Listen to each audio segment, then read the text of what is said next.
All right, and we are a go. All right, ladies and gentlemen, it is now time for more short track racing, this time at the Last Great Colosseum, known as Bristol Motor Speedway in Bristol, Tennessee. Ever since its inception in the 1960s, it has seen bumper-to-bumper beating and banging racing ever since. But ever since the next gen rolled around, it has taken away some of that nostalgia for years. The NASCAR fans has known Bristol for years now. But with the new higher horsepower package and the lower downforce, we might see some more entertaining racing like we used to see back in the days. Will that be the case today? I don't know. But we'll see what happens as NASCAR's best are back after a 2 week break, or after a week break after having last week off because of Easter weekend. Let's see what happens this time with all the Cup drivers back in action. Last time we were on track was at Martinsville, and Chase Elliott got the victory 2 weeks ago at Martinsville. We'll see what happens this time at the Last Great Colosseum, or as they call it, the world's fastest half mile in Bristol, Tennessee. It's Bristol, baby!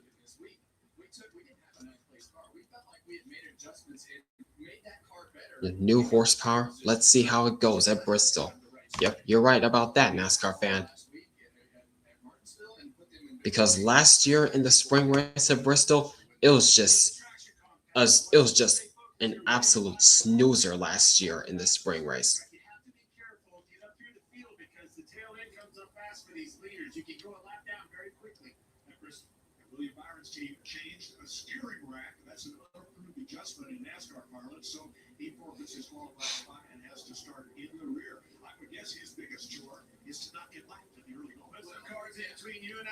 Yep. Last year, no one had anything for Kyle Larson because ever since he took the lead on lap 40 or something, he just never looked back. Never looked back.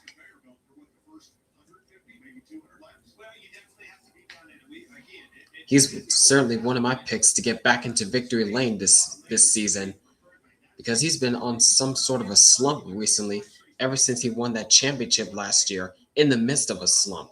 Will he get back to victory lane this year? We'll find out. He's my pick to win today.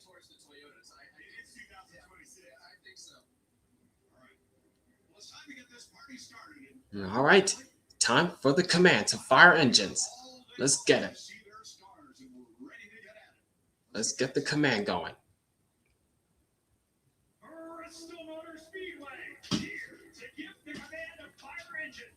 Please welcome Mayor of Knox County and former WWE superstar Kane, Glenn Jacobs, and his grandson Cooper. Drivers, start your engines. Okay, don't know what that was about, but all right. Crank him up, gang, crank him up.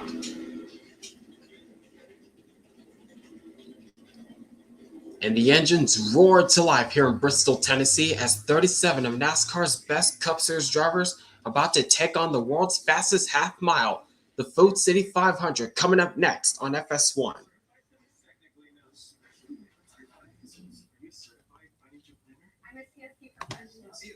I have a feeling since Alex Bowman is back, they might be showing that Ally commercial more often. Oh boy, I'm already got to prepare myself for it.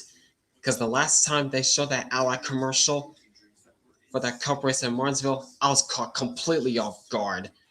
Because, as I said before, I was in the middle of my rant of what we were witnessing at Martinsville with the higher horsepower and lower downforce package, and that commercial came out of nowhere. I was not prepared for that. But at least you got a good laugh out of that.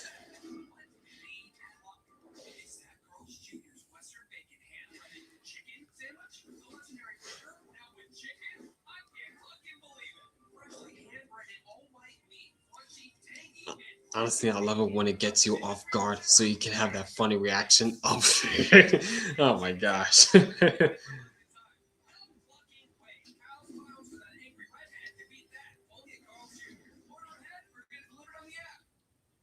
Right. Hold on a second real fast, guys.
Grandpa, I have Monster Energy drink today. Toy, that doesn't mean you'll run faster.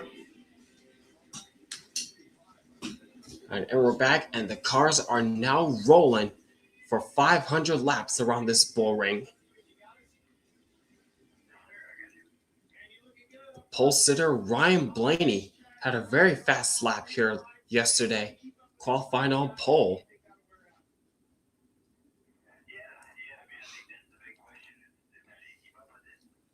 He's looking for his first Bristol win. He's finished fourth here 3 times. That's his best Bristol finish here. He wants to finish 3 spots better. Looking for his first Bristol win. Could he get it today? We'll find out.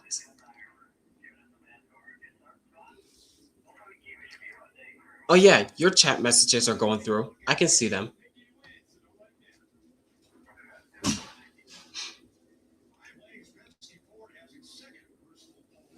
Yep, Ryan Blaney, and to his outside, the team that's still having that dream season, Tyler Reddick on the outside of him. The row 2 finds Chase Briscoe, and hold on a second, Riley Herbst qualified 4th?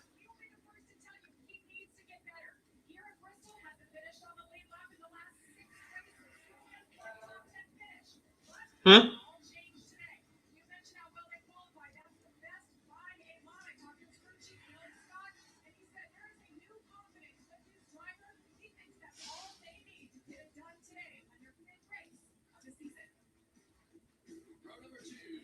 Oh my gosh, Riley Herbst qualified 4th. Wow. Row 3 finds Ty Grandpa Gibbs and Ross Chastain. Ty Gibbs has run very well in the past here at Bristol.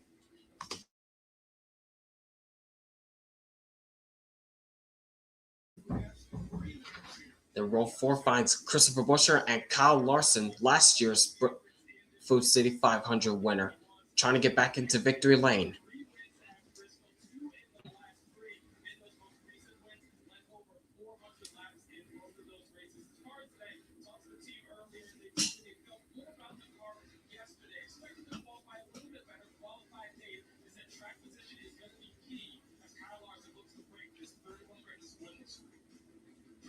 The row 5 finds, rounding out the top 10 are Austin Cindric and Carson Hocevar. Row 6 finds Denny Hamlin and Bubba Wallace, the owner and driver. Then row 7 finds Daniel Suarez and Christopher Bell, last year's fall winner here at Bristol, and the Truck Series winner on Friday night.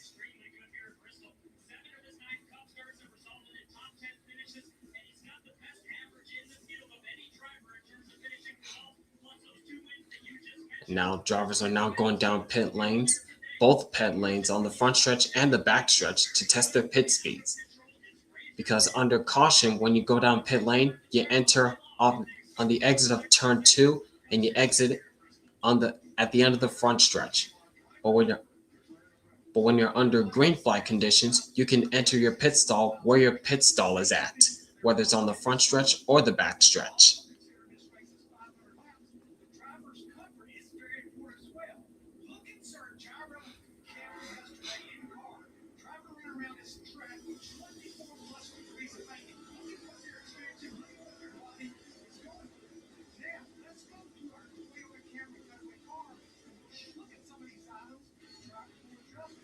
It's a Toyota cutaway car.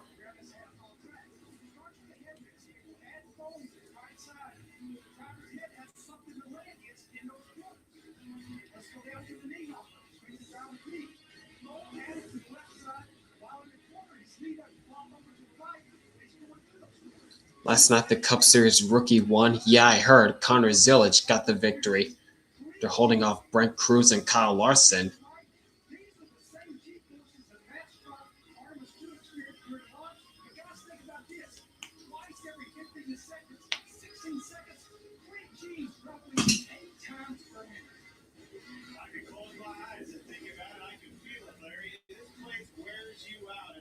And of course, they don't show the rest of the starting grid. At least we got saw more starting rows. Went up to like row 7, but still, come on, Fox. Is it really that hard to show the rest of the starting grid across the bottom of the screen?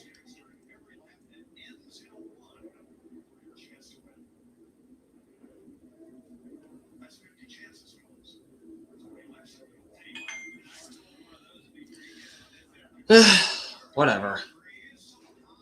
Very, very good conditions for racing here at Bristol Motor Speedway. Sunny, track temperature 125 degrees, temperature 80 degrees outside, 125, 125, 250 at the stage breakdown, pit road speed of 30 miles an hour. Fuel window 165 to 175 laps. As they make their way through turns 3 and 4 for the final time under pits pacing speeds, as pace car makes a hard left to pit road. And folks, it's Bristol, baby! Let's go racing in Tennessee!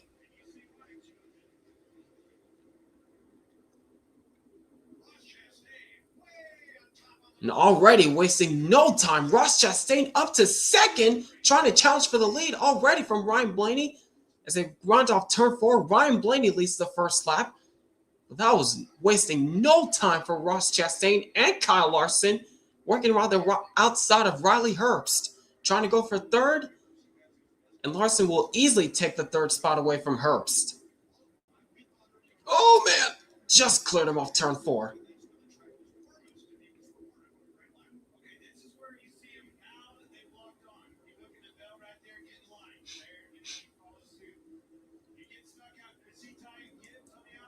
Yep, everyone's starting to migrate to the bottom lane, and if you're stuck on the high side, the bottom lane at Bristol is like a conveyor belt. Once you're stuck on the high side, the only direction you're going is backwards. But thankfully for Ty Gibbs, he's got someone behind him.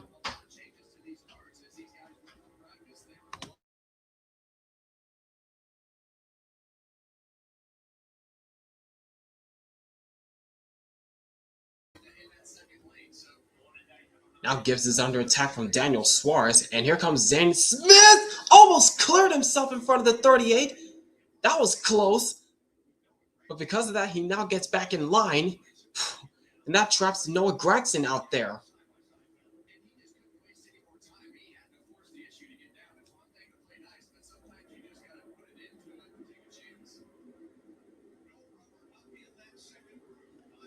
And now Noah Gragson is stuck on the high side, but now he gets back in line right in front of AJ Allmendinger. That got a little hairy between Ty Gibbs and Zane Smith, trying to force his way back in line.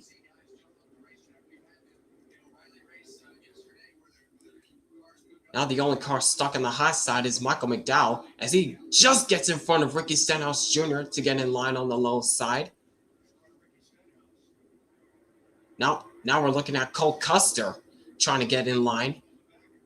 And guys, look who's back in the 48. Alex Bowman, after missing about 5 races due to vertigo conditions, he's back in line. He's back in the 48 for this weekend at Bristol. Still hoping he gets well.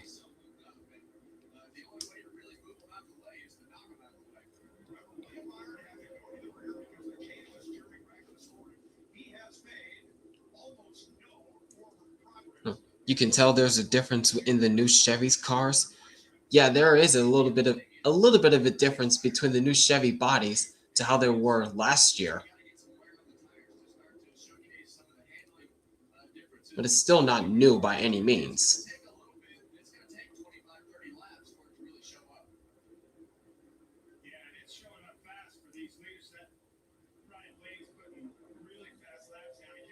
Now we're riding on board with William Byron, who had to start near the rear of the field due to unapproved adjustments.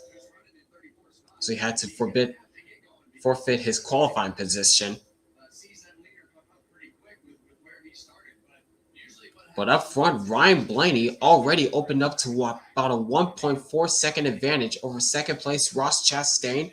Then it's Kyle Larson, Riley Herbst still holding strong in that fourth spot.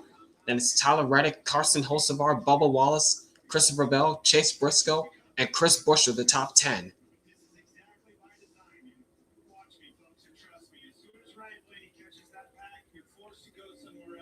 Now we're riding on board with Chase Briscoe.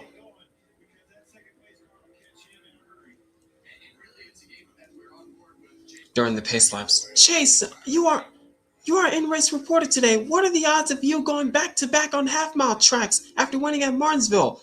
I love my chances. My car is very fast on the short runs and very fast on long runs. I'm very looking forward to this race. Not.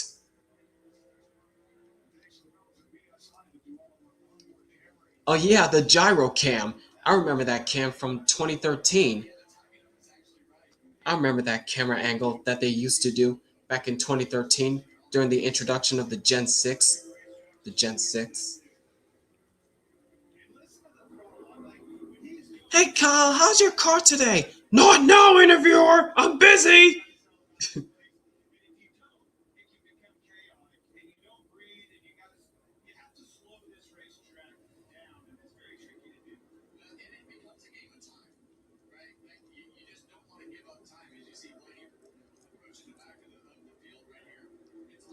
I'm guessing Joe Gibbs is probably saying to Ty Gibbs, Ty, your task for today, stay out of trouble and make sure you get a top 5. If you don't do those tasks, you fail.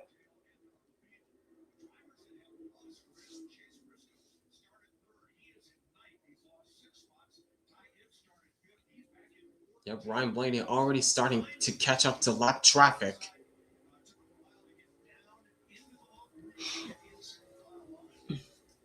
Richard, fix your cars now! Not now, interviewer! My cars are the best out there! What's your concern?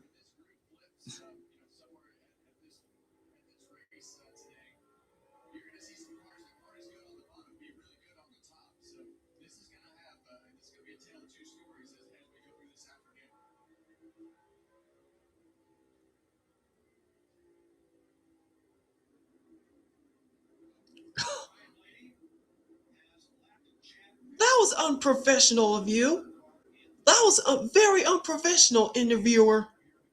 Is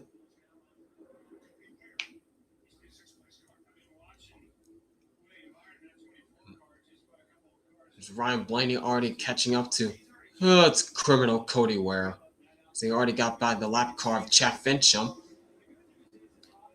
And right in the middle of this tail end of the field is William Byron, who really hasn't made any progress trying to get by these guys since everyone's already migrated to the bottom lane.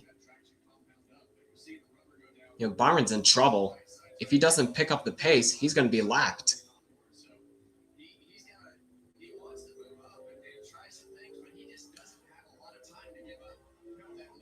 Well, not yet, because this racetrack is pretty short and fast. So that's why there's no commercial yet.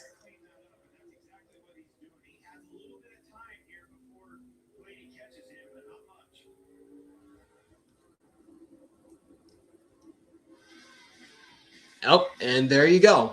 There you go. As they're working way through lap traffic right now, Ryan Blaney continues to show the way here at Bristol. As we got a battle for second, here comes Kyle Larson to the inside of Ross Chastain, and Larson takes it.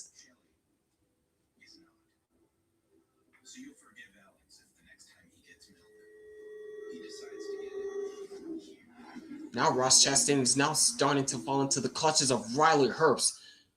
I don't know how, but how is Riley Herbst still holding on to that 4th place starting spot? How? Oh my gosh.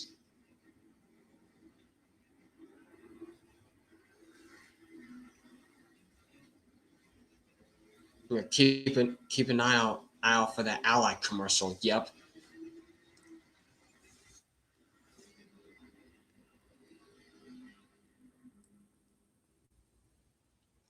Listen out for the lawnmower.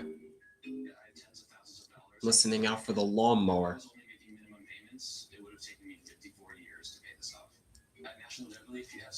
Meanwhile, there's Christopher Bell. He's caught up to Bubba Wallace.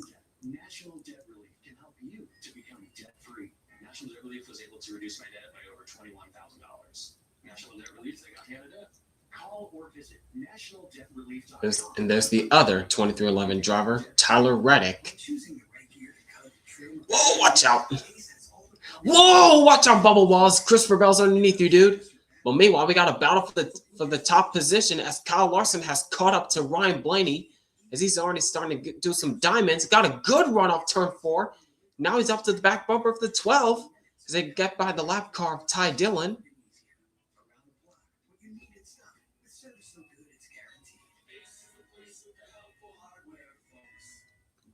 Sonic All-American Smasher lineup. Hand smash patties made with Angus beef, always made to order and served hot off the grill. It's a classic American cheese. I think Fox needs new commentators and camera crew. Yeah, for commentators, I really hope Eric Brennan goes to the Cup Series booth soon. We're already starting to hear that he's going to be taking over at some point this year for the Truck Series booth along with Brent Stover. But as for analysts, I don't know for analysts, but for lead commentator for the Cup Series, Eric Brennan is my pick.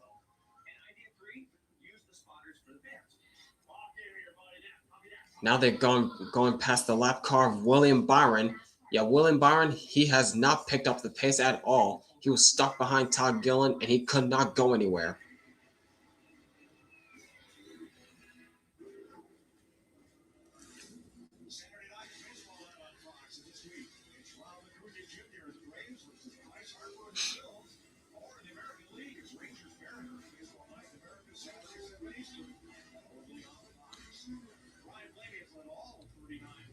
All right, and we are back as Ryan Blaney continues to lead the way as he's now going by the lap car of Todd Gillen, and Kyle Larson is going to try to follow suit. Not yet, but now Todd Gillen gives him room.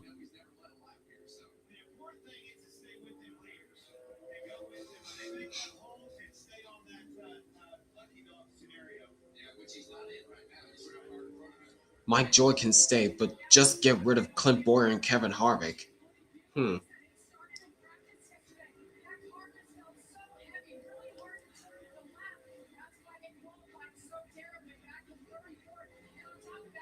Well, what about Jamie McMurray? He does commentator along with Parker Kligerman and Adam Alexander over on the CW channel for the O'Reilly series. So why not get Jamie McMurray to come over to the Fox booth for Cup Series? He's done it before, and he's a master at it. Oh, and battle for the lead. Kyle Larson goes to the top spot, taking it away from Ryan Blaney, as Blaney was having a hard time getting around Shane Van Gisbergen.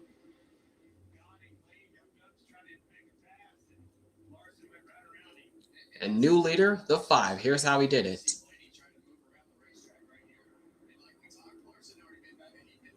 Whoa! Actually, Blaney got loose there. I think he got into the wake of Shane Van Gisbergen, and he got really squirrely on the bottom.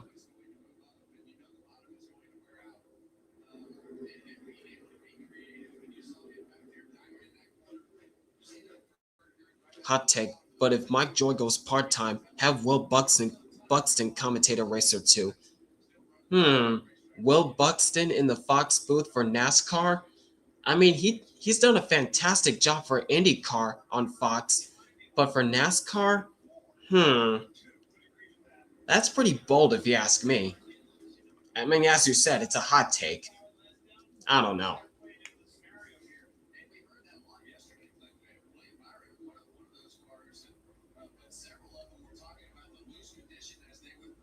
Meanwhile, looking at Carson Hocevar and Bubba Wallace, this is the battle for the 7th spot.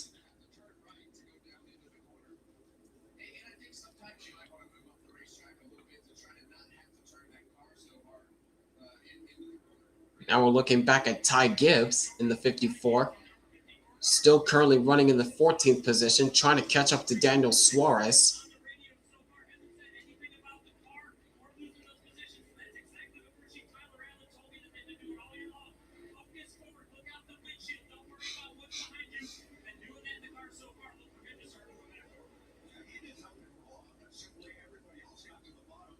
But the lead is starting to tighten up once again as Larson kind of drove it through the middle of this corner, trying to catch up to John Hunter Nemechek.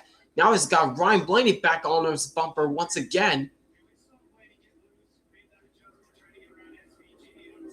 Now Larson goes high, Blaney goes low, but now Larson gets into the wake of Nemechek, still pulls him a couple car lengths to keep the lead. Now Larson goes high once again, trying to get around Nemechek.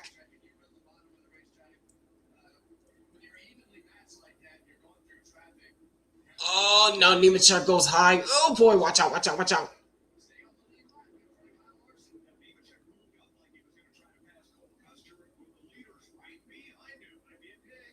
And Larson's having a hard time trying to get around Nemechek. He's like, come on, dude, get out of the way. But that's helping around Blaney. But once again, Larson gets the drive off the high side, trying to get by these lap cars, but they are not budging whatsoever. Now Larson goes underneath. Oh, contact! Low touch there with the 42. Whoa, watch out. Yeah, Larson's like, I gotta go, dude. You're holding me up, man. But at the same time, Nemechek was trying to get around Cole Custer, and Custer wasn't budging either. But now he's got two cars in between him and Larson. Now Blaney's going to have to deal with that. As we now got a battle for the third spot as Christopher Bell easily takes it away from Ross Chastain.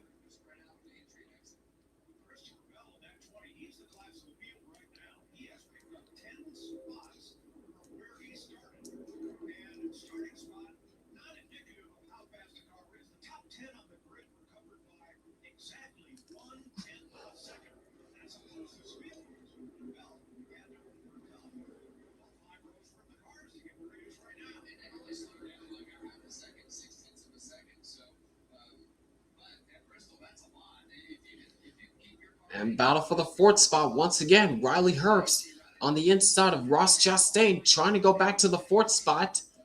Can he get it? No, he doesn't. Not quite there yet. Ross Chastain got the drive off the corner on the top side, but now Herbst gets the drive through the middle of the corner of 1 and 2, and Herbst goes back to fourth.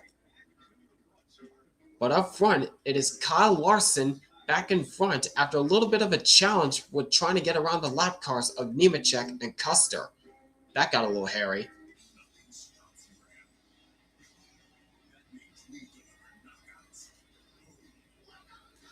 Watch out, Bowman! Oh, yellow's out. Caution's out. Oh, Keselowski spins.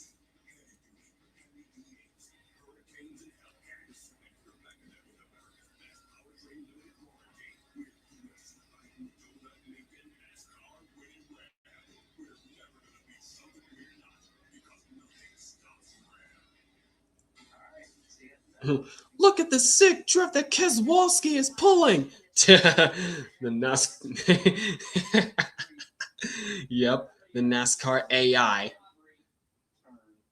NASCAR AI commentary. Look at the sick drift Keselowski just pulled.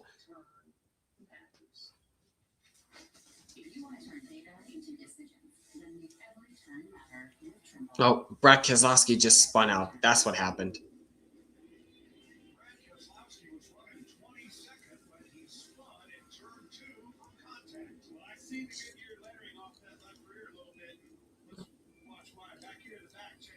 Is that Stenhouse underneath the 6? Yep. It looked like Stenhouse got a little tight in through 1 and 2, pushed up the track, and got into the 6 there.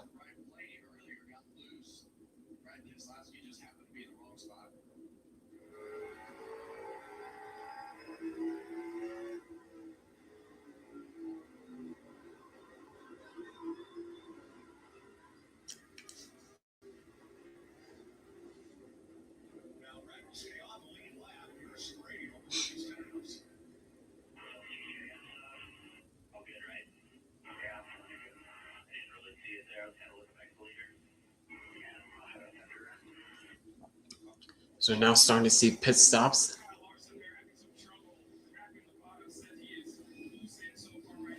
And Larson's down and away. There's Tyler Reddick getting serviced up now.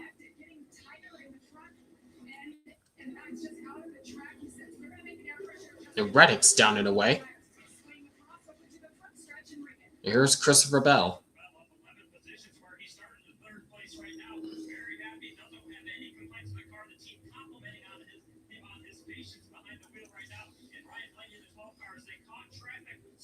Wonder when we're seeing the tire fall off. And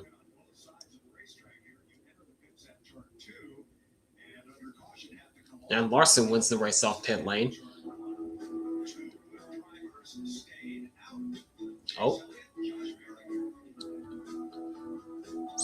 So Josh Berry and Chase Elliott stay out on the racetrack.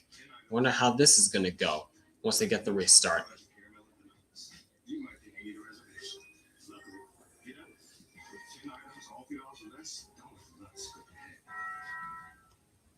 Here's what we'll say about the road to greatness. Yeah, why are we side by side commercial under caution? Like, it should be side by side coverage for under green flag conditions, not green and yellow flag conditions. Like, if there's yellow flag conditions, go to full screen commercial. I'll add commercial coming.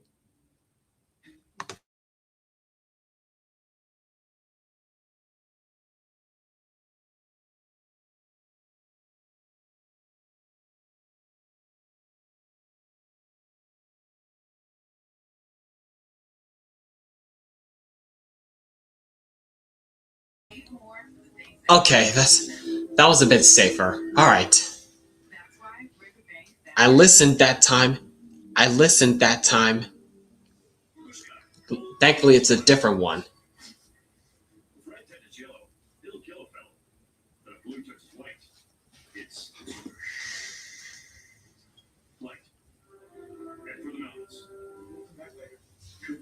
Chase is here, where you can turn dream projects into reality. Now through June 30th, get select compact tractors with 0% financing available, or save up to $5,500.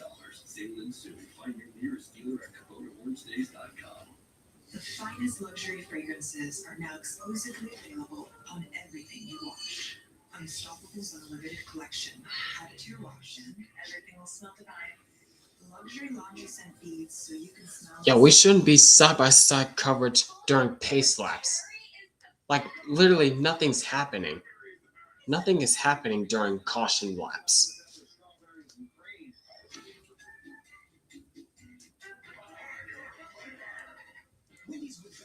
All right, hold on a second.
All right, and we're back, and Tyler Reddick, too fast entering. Yep. Oh man, they're showing us the black flag. Looks like they caught us speeding on pit road. They're gonna make you drop. Let me try that again. Oh man, they're showing us the black flag. Looks like they caught us speeding on pit road. They're gonna make you restart in the tail of the field.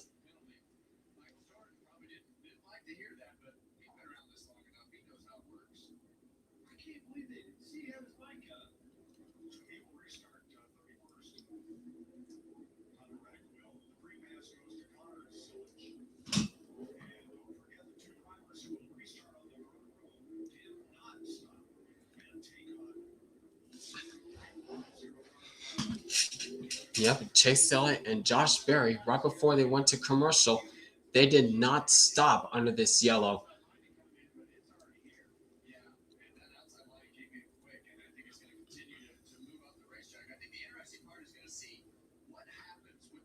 We'll see what happens once they get the restart. Hey, good afternoon, Alessandro. I'm doing all right.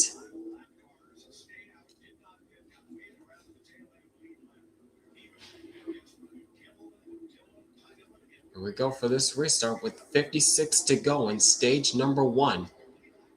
So green flag. And already, Kyle Larson wasting no time going 3 wide around the high side, around the 2 drivers that did not stop. Yep, and no contest. Larson goes back to the point at Bristol. That's the difference between old tires and new tires right there.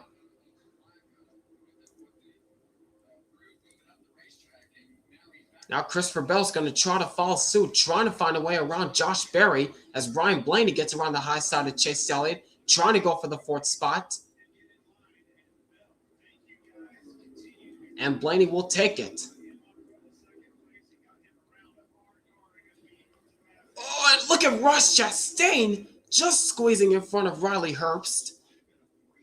But Riley Herbst did not like that as he gets back on the inside of Chastain, trying to go back to the 6th spot. And Herbst will do it. Oh my God. Whoa, Riley, watch out. Nearly cleared himself in front of the 1. And there goes Chase Briscoe trying to fill that hole that Chastain opened up.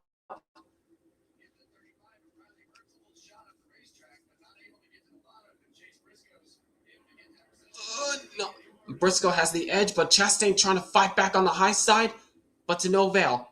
Briscoe will now go to the 7th position.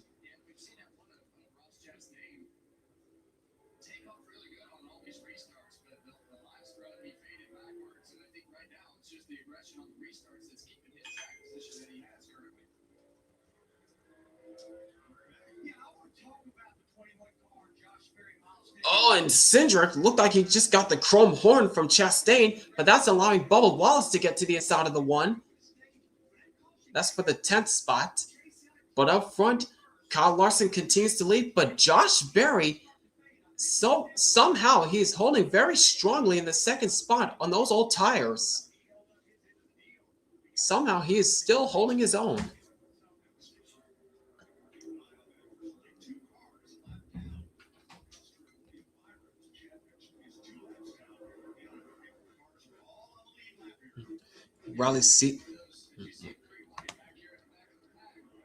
Riley's season was so bad last year that his best finish was worse than that criminal's best finish. Oh my gosh.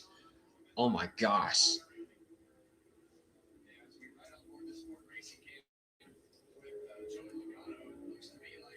Meanwhile, looking at this gaggle of cars, was riding on board with Joey Logano on the back bumper of Ryan Preece. Logano currently running in the 25th position. Really hasn't gone anywhere.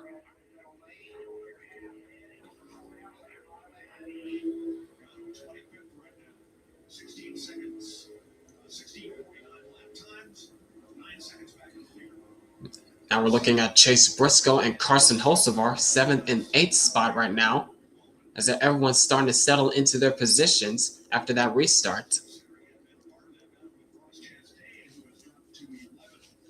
What? The 66 is 6 laps down? Oh my gosh. Talk about the number 6. A lot of 6s there. Am I right? Yep, I see it now. Dead last for Chad Fincham in the 66. 6 laps down. Wow. A lot of 6s.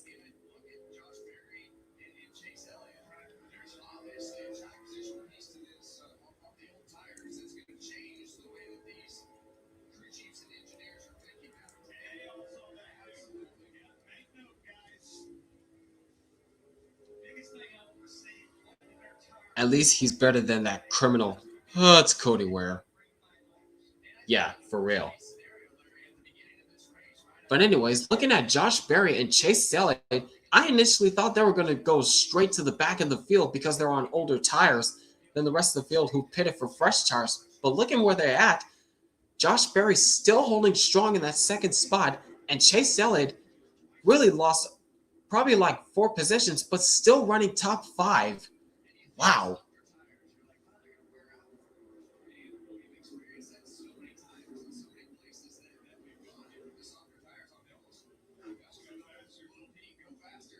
The Kyle Larson 500. Well, from the looks as though early on, it's starting to look like that again, just like it was last year.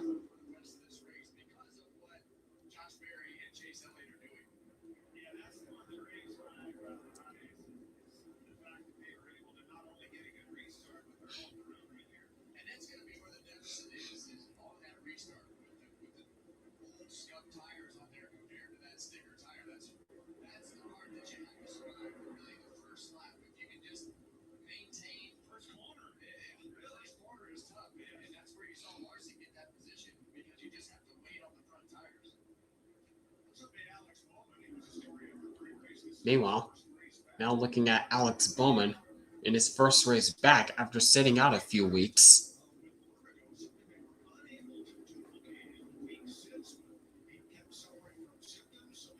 And yeah, still running in the near the tail of the field in 30th position. I mean, we kind of expected this. We kind of expected this type of run early on for Alex Bowman. He's just getting back into the race car after being out for a few weeks, so it's going to take a while before he's fully healed up. But up front, Kyle Larson continues to show the way just like he did last year at Bristol Motor Speedway, as the rest of the field continues to make contact.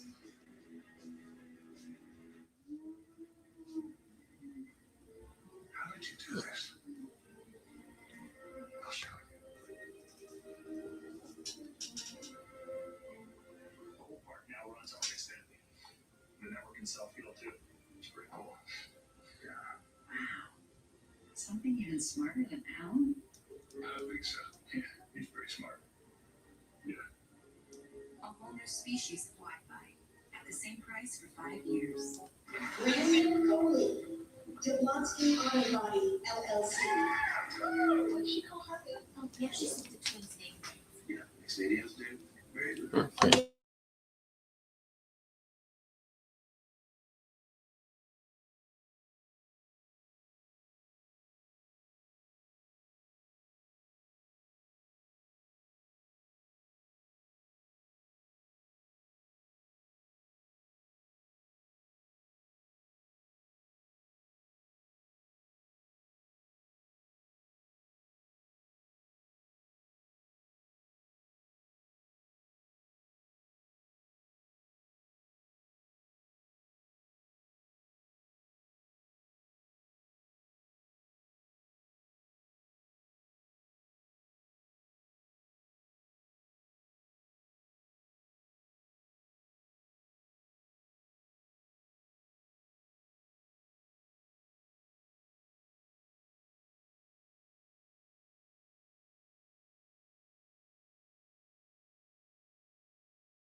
All right, I'm back. I had to grab myself some lunch real fast. But we're back at Bristol as Kyle Larson continues to lead the way. But now Josh Berry has fallen back to the fourth spot because Christopher Bell and Ryan Blaney were finally able to get around him. Now we're looking at the other car who stayed out under that last caution, Chase Elliott, as he is under attack from Carson Hocevar. And he has really held up this group of cars right behind him. Wow.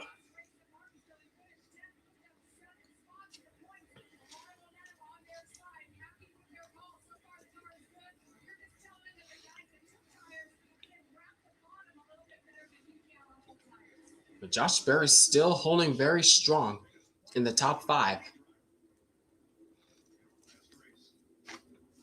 Yep, I think the old tires are starting to catch up to Chase Elliott. They're starting to take a toll as watch out, Austin Cindric and Chastain. That got really hairy down the backstretch as Chastain had a huge run off the corner and Austin Cindric got kind of pulled up in front of him, nearly caused a stack up right there.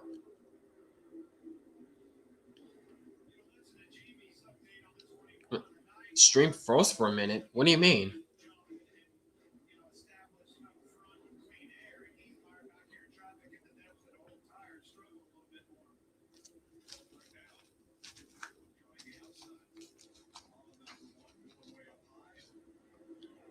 Was the stream still good on your end?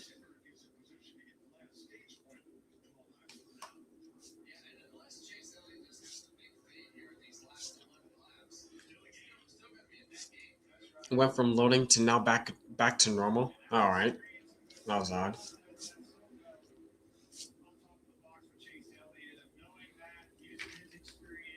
Yeah, Elliott.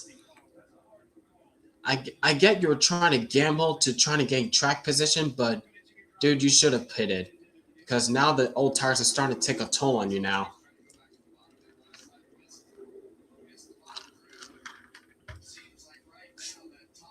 The old tires are starting to take a toll on you, Elliott.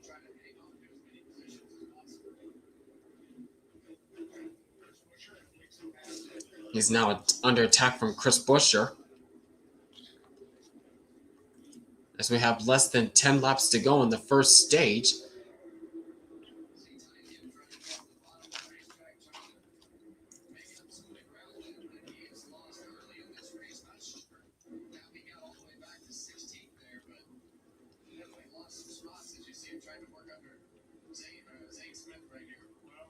Yeah, Elliott's still trying to stay out of the way, trying to let the faster cars go by him on the inside. But it's kind of hard to do so because he's got Ty Dillon right in front of him, 3 wide. Oh man, hang on to it.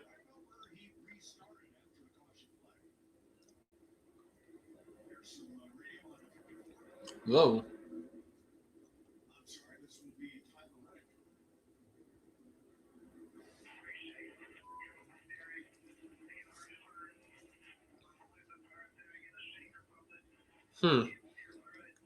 And Tyler Reddick, not a happy camper behind the 45 car. Anyways, we're coming to the end of the stage, so they'll probably make some more adjustments to that 45 car, trying to get some more track position as the day goes on.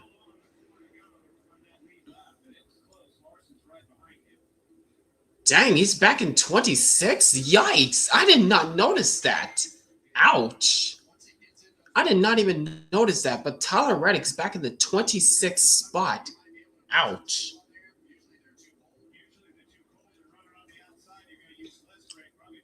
Anyway, here comes Denny Hamlin around the high side of one of the cars he owns, Riley Herbst, trying to go for the 6th spot.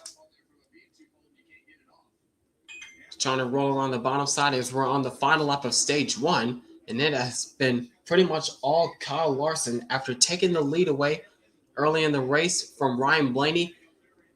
After a bit of a challenge from the cars that stayed out, he's found his way back to the lead as he's trying to get back to victory lane. Larson leads and wins stage number 1.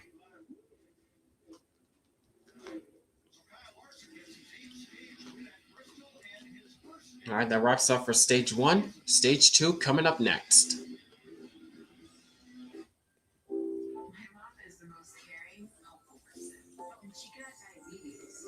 All right. Just give me a few minutes here. I'm trying to finish this food up.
All right, I'm back. Finished my lunch. Now back to our regularly scheduled program, as we now have pit stops under the stage caution now. Larson getting serviced up. He's down and he's away. Right in front of Tyler Reddick. I got a little close. Now on the other side, on the front stretch, Christopher Bell diving onto his stall. So is Josh Berry. And here's Ryan Blaney coming into his stall now.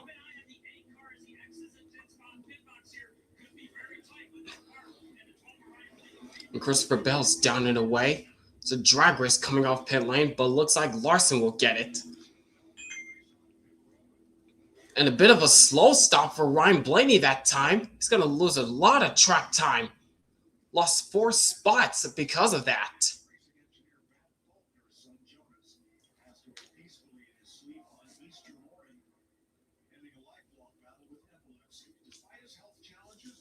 share his passion for all things racing, go-karts, Mario Brothers, and basketball with everyone he met. Super Jonas.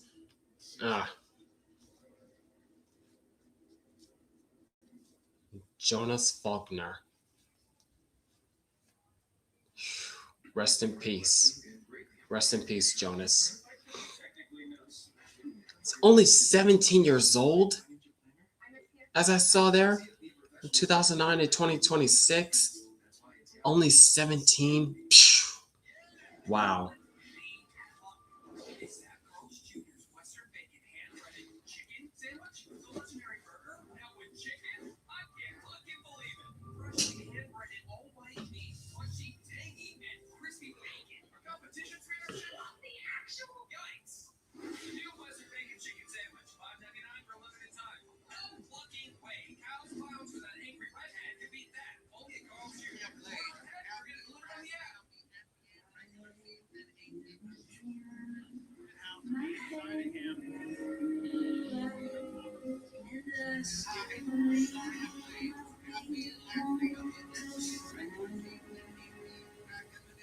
Hotels.com is where you go to choose from hundreds of thousands of hotels and your rewards on every stay. That's exactly what it sounds like.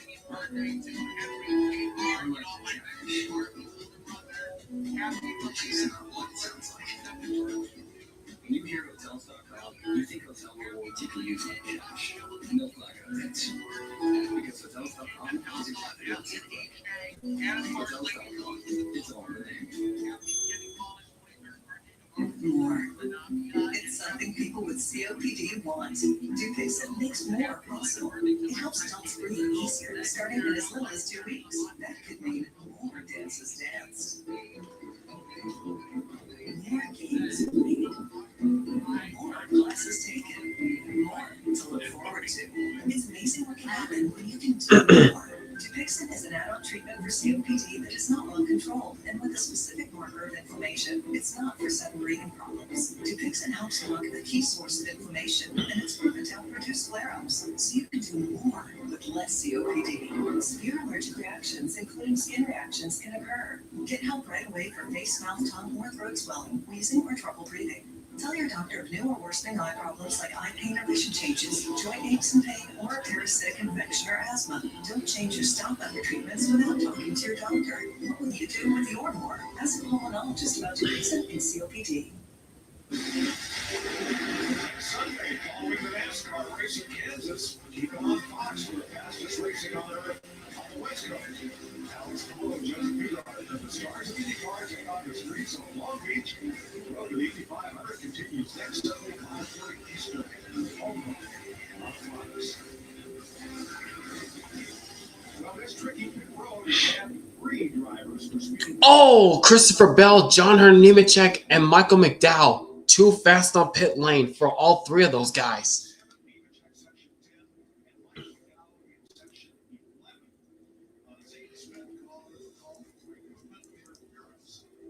Yep, so for Christopher Bell, John Nemechek, and Michael McDowell, oh man, they're showing us the black flag. Looks like they caught us speeding up pit road. They're going to make you restart at the tail of the field.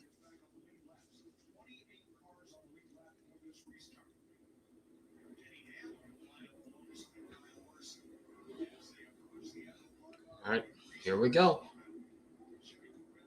Pace car to pit lane through the restart zone. Green flag, stage 2 underway. And Larson jumps out to an early lead as Denny Hamlin nearly cleared himself in front of his teammate Chase Briscoe. As Briscoe gets the driver on the high side, and Briscoe takes the second spot away from Hamlin. What a drive he had around the top side. And Josh Berry's going to try to follow suit in the 21 car.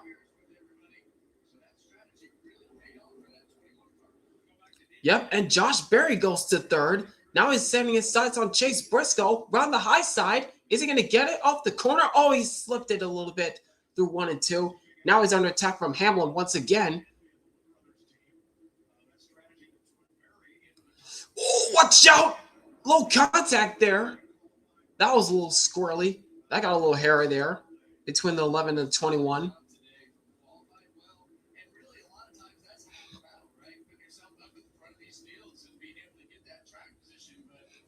As we're looking at the pole sitter, Ryan Blaney fighting against Carson Hocevar, trying to stay in the 5th position, but Hocevar wraps it on the bottom side as Hocevar has the edge over the 12th car. Couldn't quite clear him off the fourth corner.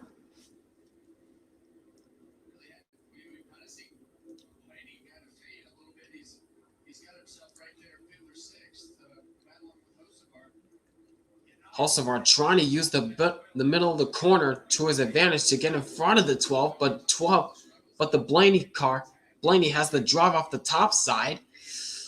Not quite there yet. This time Hocevar got the drop through the center of 1 and 2, and he gets the drop through center of 3 and 4 once again, and Hocevar goes to the 5th spot. Tongue twister. Oh, Christopher Bell. What's going on with Bell? And around he goes. Around goes Christopher Bell. Looks like the toe link's broke in the 20.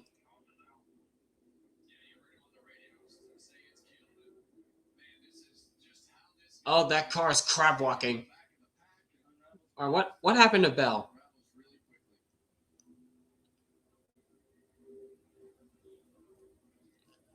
Oh, he just lost it through turns 3 and 4. Slapped the wall. Here's his onboard. Yeah, he just lost it in turn 4. Well, Marcus is unhappy, but I don't care about him. He spams too much. CFP professionals are committed to acting in your best interest. That's why it's gotta be a CFP.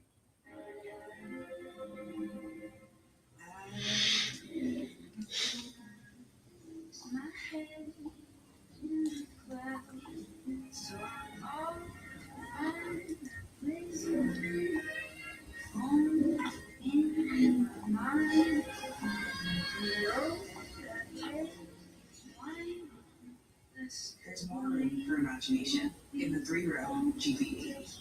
Welcome to Genesis. Is that Girl's Junior's Western Bacon hand-breaded chicken sandwich? The legendary burger now with chicken? I can't look and believe it. Freshly hand-breaded all-white meat, crunchy, tangy, and crispy bacon. A competition's reaction? What the actual yikes? New Western Bacon Chicken Sandwich, $5.99 for a limited time. No fucking way. How's Miles with an angry redhead to beat that? Only at Carl's Jr. Order ahead or get it delivered on the app. You want to put all this chicken in this box? Oh yeah, and Eric Estep did pick Christopher Bell as his win pick. He did pick C. Bell as his win pick.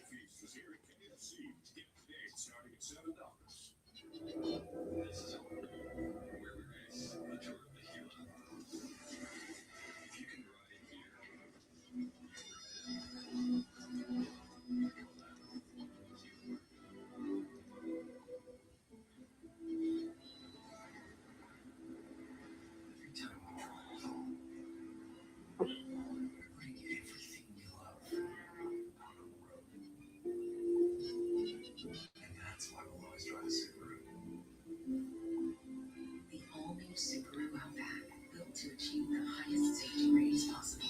Love is what makes Subaru. Get special offers on select new 2026 Outback models going on now.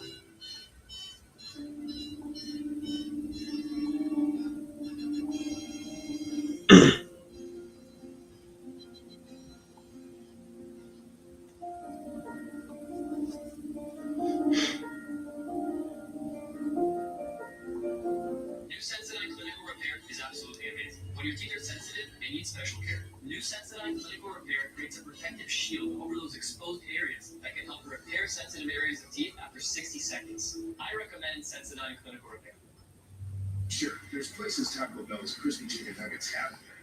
But now, the inside of a Crunchwrap slider isn't one of them. The new crispy chicken Crunchwrap slider with creamy chipotle or jalapeno honey mustard inside. A brand new classic, only at Taco Bell.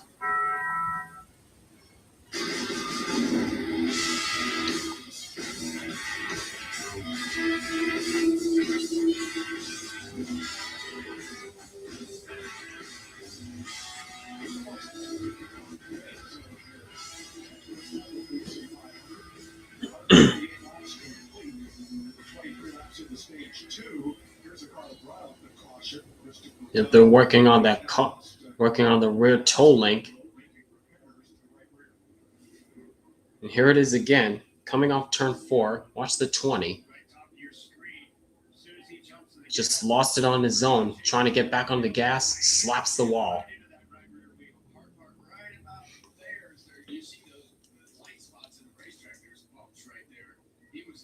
Yep.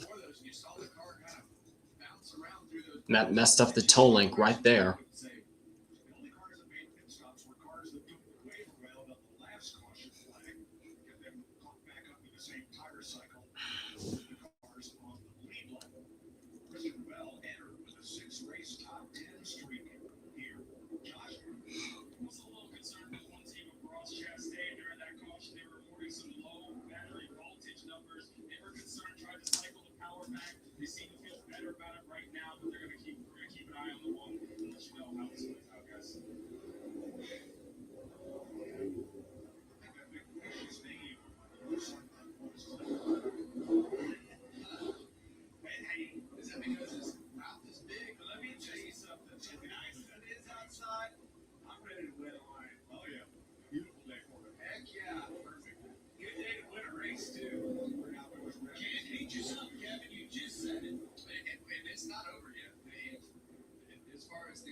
Beat themselves, but right now, Christopher Bell, Tyler Reddick, these guys that have had these little issues, those are things that.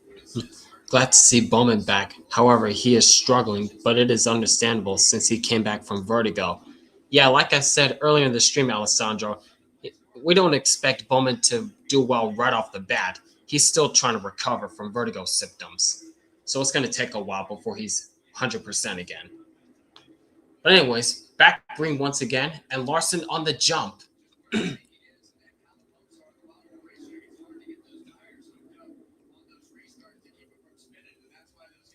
So we got a battle for second as Chase Briscoe clears Josh Berry for the second spot, trying to set his sights on the leader, Larson now.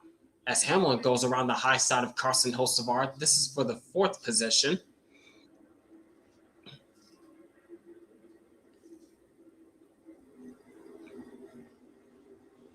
Oh, it looked like Hamlin jumped the cushion just a little bit, and he's going to lose that 4th spot to Hocevar. Now he's got Bubba Wallace all over the back bumper of the 11, as Ryan Blaney now goes around the high side of the 11.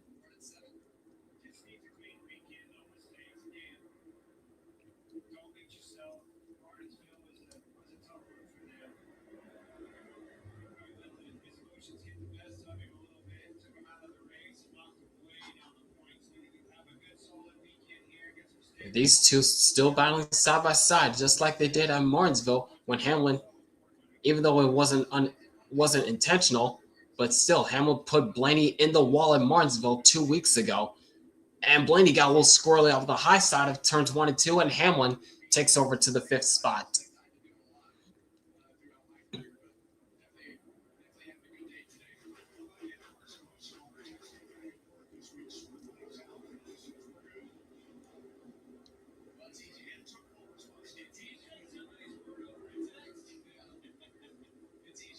Meanwhile, looking at Austin Cindric and Joey Logano battling for the 10th spot.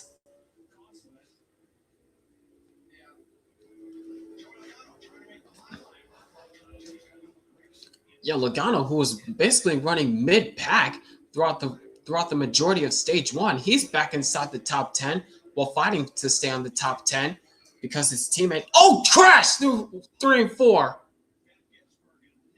Gisbergen, Nemechek, Bowman, first race Bowman comes back and he's involved in that wreck.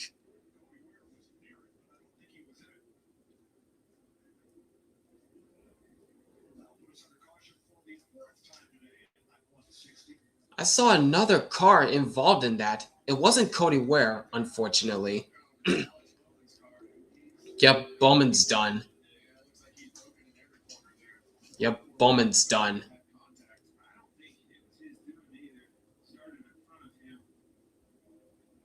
But outside of Gisbergen, Nemechek, and Bowman, there was another car I saw. Who was that? Was that Todd Gilliland? on. Gisbergen got loose. Couldn't check it. Yeah, it was Gilliland.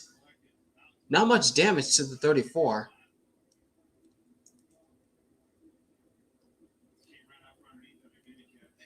Yeah, the car just swapped ends. Yeah, not much damage to the 34, so I think he's fine.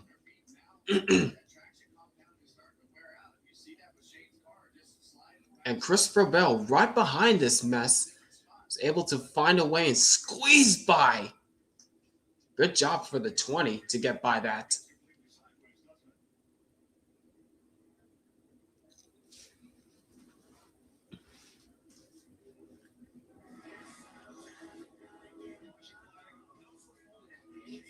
Yep, Bowman's probably going to take that car to the garage. First race that Bowman comes back, and he's involved in that mess. Ouch. Not the way he wanted to come back.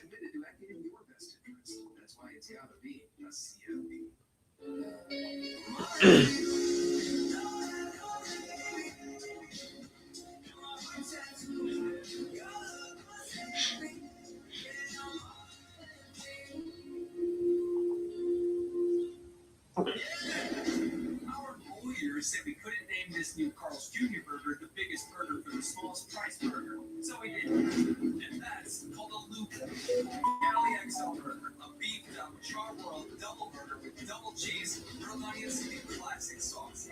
For only $5.99. Charging more for half the meat on that ready little burger? Not loving that. Get it now for a limited time. Only Carl's Jr. This is Ted Huntsville from Lego Galaxy at Legoland. I love Legoland. So do I. But there's an asteroid right this way, and you build a spacecraft to turn this rock to dust.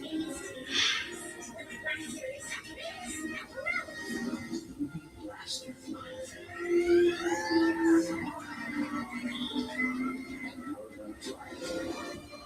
Build and ride the new Galacticoaster at Legoland, California. As we mark 250 years of America, Wounded Warrior Project honors those who serve. They've given us their commitment and sacrifice. We are here to give them a brighter future. Our programs and services help warriors access VA benefits, improve mental and physical health, and drive for a lifetime. They've given us their best. Join us in supporting them through the next 250 years of strength and resilience. Visit woundedwarriorproject.org/USA250. Get everyday internet at an everyday price, as low as $39.99 a month. Satellite internet that's fast, reliable, and set up by real people. For work, for play, for every day. No extras you don't need, no commitments you don't want. Just the right plan for people who show up. Visit getviasat.com or call 877-VIASAT-7 to sign up today. That's getviasat.com or 877-842-7287. Viasat, internet without limits. Next week, NASCAR rolls into the Sunflower State with O'Reilly Auto Parts Series and the Cup Series headlining the. How about that? Next weekend, they're off to NASCAR's bread and butter track at Kansas Speedway, America's heartland, next weekend. How about it?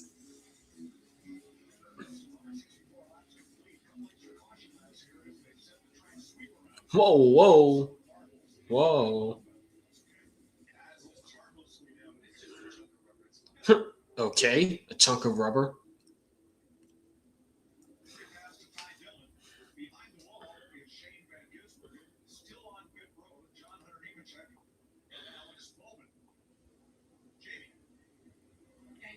Continuing there, and just want to update Denny Hamlin. Talked to them this morning, and they said with this new package, this new tire, it makes these cars harder to drive, and they were fully confident that Denny can adapt. Well, he's doing his job. They're adjusting well in this car as well.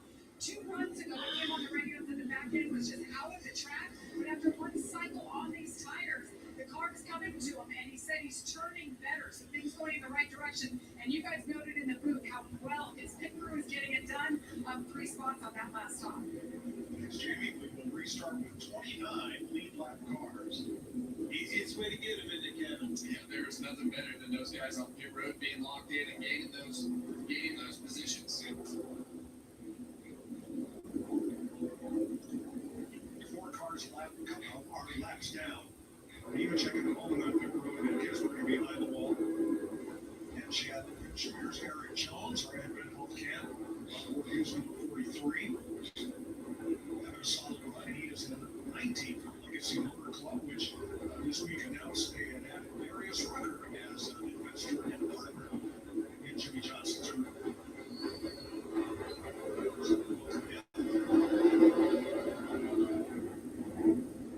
And we get set to roll for the juniors. You see the same thing right there. Briscoe decided to go right behind Larson, gave up a couple spots to get that outside position.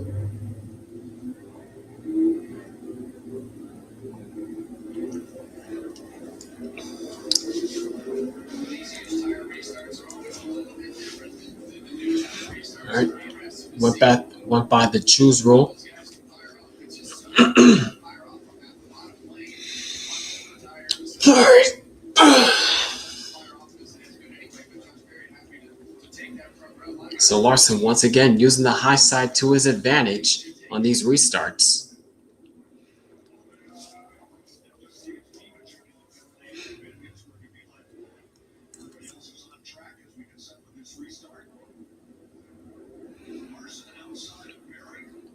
All right, here we go through the restart zone, and green flag back in the air.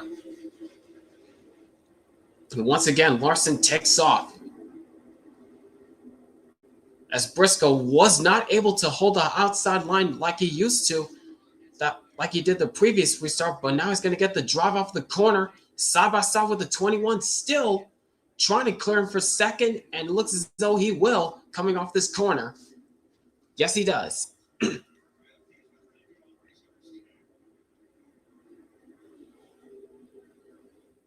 Oh, Cindric forced his way underneath Ty Gibbs. Well, 3 wide, looking at Riley Herbst in the middle of this jam-up session right here.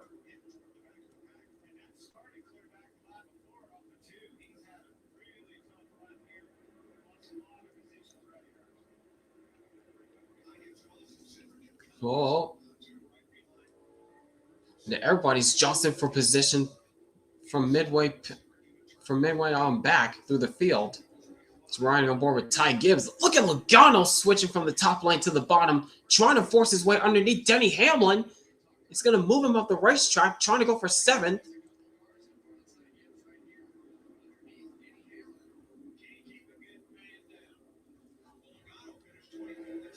So alongside the 11, here comes Logano, trying to use the bottom lane to his advantage, trying to track the bottom lane. And he's going to clear the 11th, surprisingly. Wow!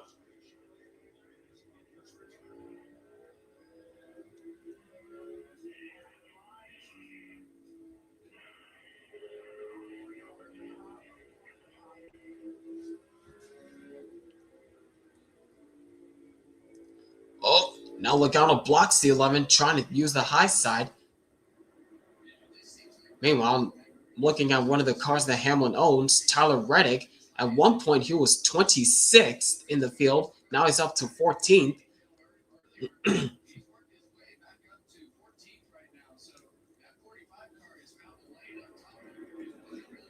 Yep, Reddick's now starting to use the high side to his advantage. As Ty Gibbs, he's got Chase Elliott all over the back bumper of him.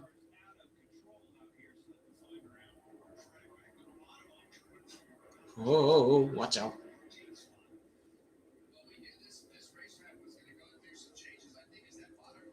Oh, watch out, Gibbs. Not quite clear yet. Almost cleared himself in front of Chastain there. No harm, no foul. As Logano continues to move on up, he's now to the back bumper of the 23 of Bubba Wallace.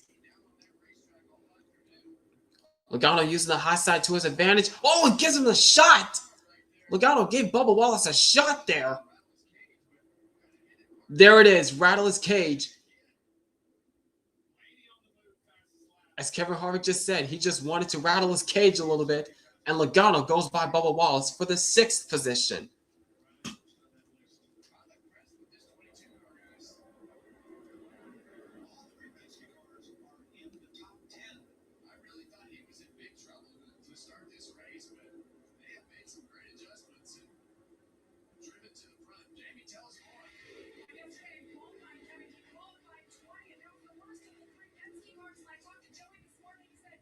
driver just messed up. I didn't do my job. And he said, we're in the ballpark. Do my job. Let me do my job, Logano says. But right now, he's doing his job up to the 6th position, and he wants more.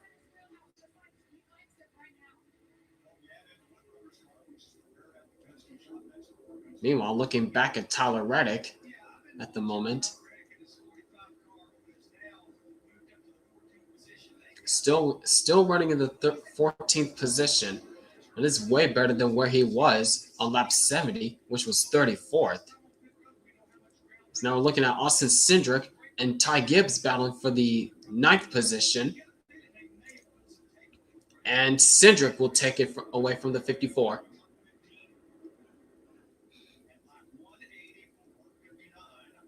Oh, but Cindric again gets a run off the high side, trying to keep the 54 behind him.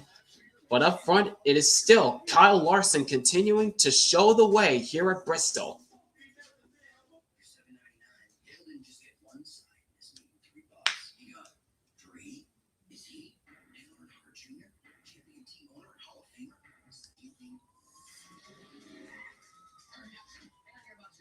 What is this commercial? Justin Allgaier and Dale Jr. Arby's commercial. What? Said that Dale Jr. is stealing? What? What kind of commercial is that?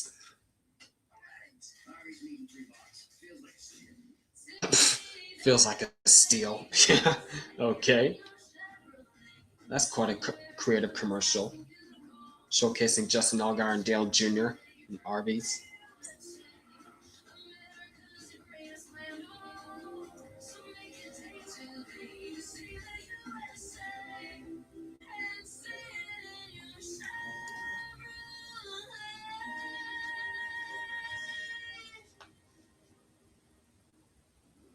This isn't just a motorcycle.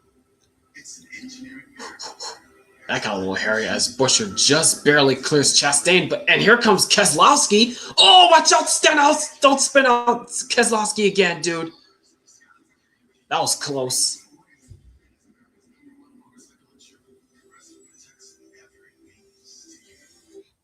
are you talking to me? Sorry, I can't hear anything with this thing on. This isn't just no. That's you. Sorry. Everyone has free offers on the latest phones. T-Mobile gives you a lot more. T-Mobile families save over $3,700 versus the other guys. And our experience plans include amazing benefits plus our 5-year price guarantee. Switch to T-Mobile and save. Meanwhile, looking at Christopher Bell, who is running in the 33rd spot, 4 laps down after slapping the wall early in stage 2 and losing all that track position that he had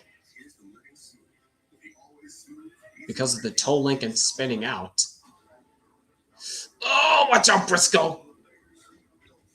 Blaney had a run, and now he's got it through 1 and 2. Blaney's going to use that bottom lane to his advantage, and he clears Briscoe to get to the 2nd spot.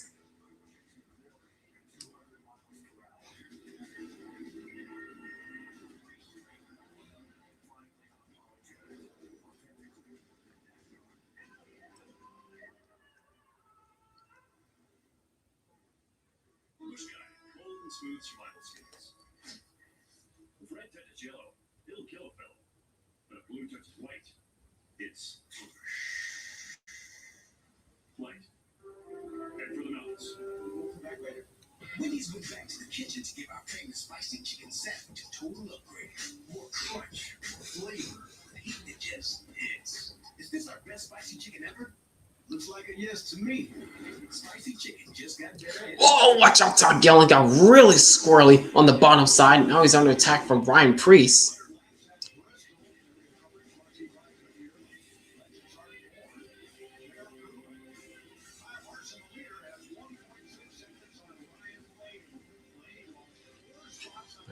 And we're back once again as they're now getting around the it's criminal Cody Ware.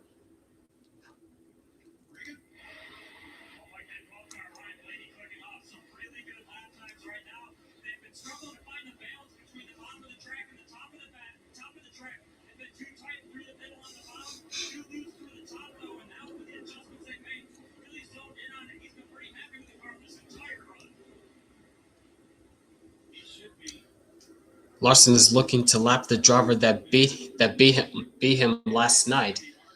Yep, And right in front of him, yep, it's Connor Zillage, the driver who won the O'Reilly Series race last night.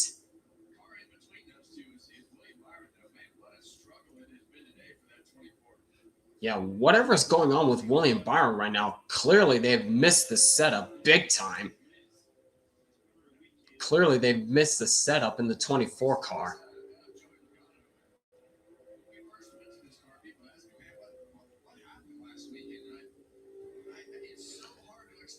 William Byron's kind of like having the run that Logano had at Darlington a few weeks ago.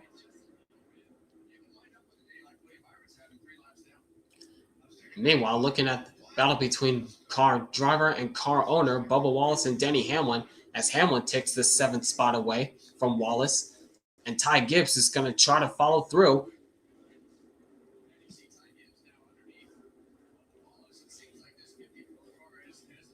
Joe Gibbs is probably going like, Ty, you're not running top 5 like I requested you to, but at least you're staying out of trouble.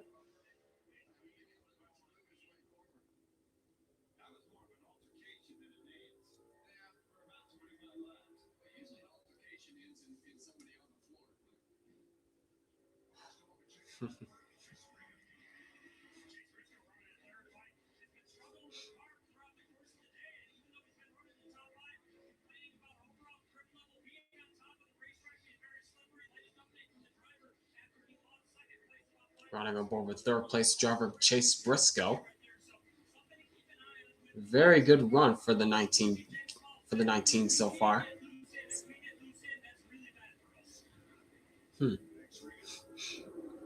It's got a battle for the 12th position brewing between Noah Gragson and Tyler Reddick.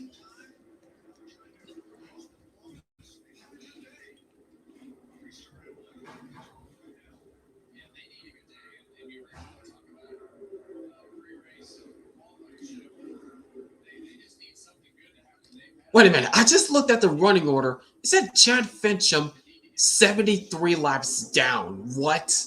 Oh my gosh. I could have sworn I caught that.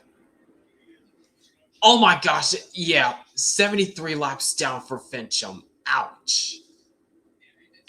I mean, it is a backmarker car, so not expecting much.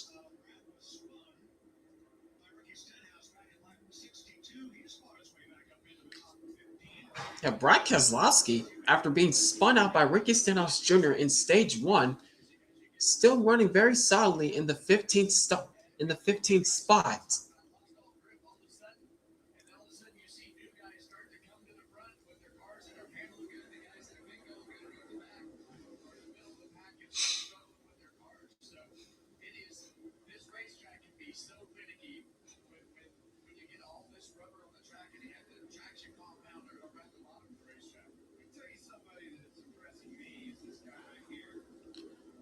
Yeah, Carson Hocevar as well. As Clint Boris said, he's very impressed with how Hocevar is running here at Bristol. Remember, he was in contention to try to win in the fall race last year until that caution came out and that final restart happened. And that allowed Christopher Bell to scoot through and win. Well, so far, very strong showing for Carson Hocevar here at Bristol, running in the 4th spot.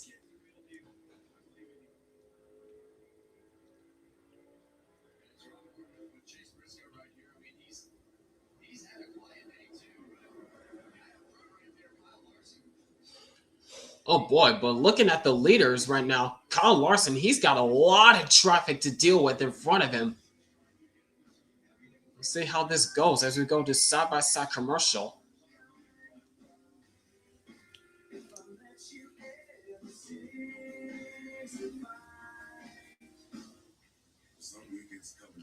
Yep.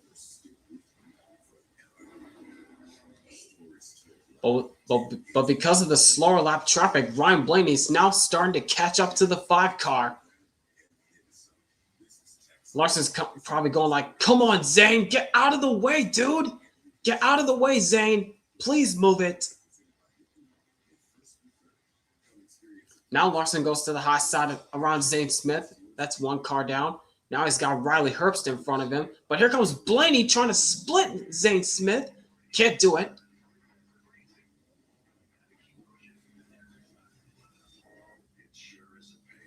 And Blaney clears Zane Smith now. Now they're setting their sights on Riley Herbst, trying to get him another lap down.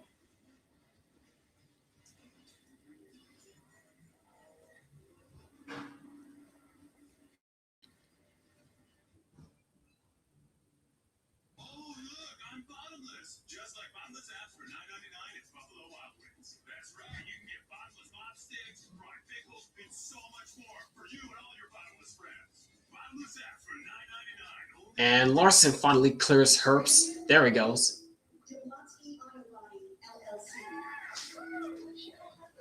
Now Blaney's going to have to deal with that.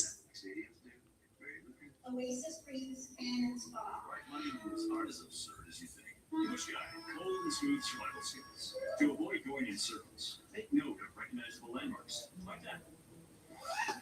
What's wrong with going in circles? Different circles, Ross. Okay. Head for the mountains. It's Todd's biggest sale of the year. Save up to 30%. Looking at Denny Hamlin now, riding around the high side of Josh Berry, going for the 5th spot. Oh, but he's got Chad Fincham there. Fincham easily gets out of the way.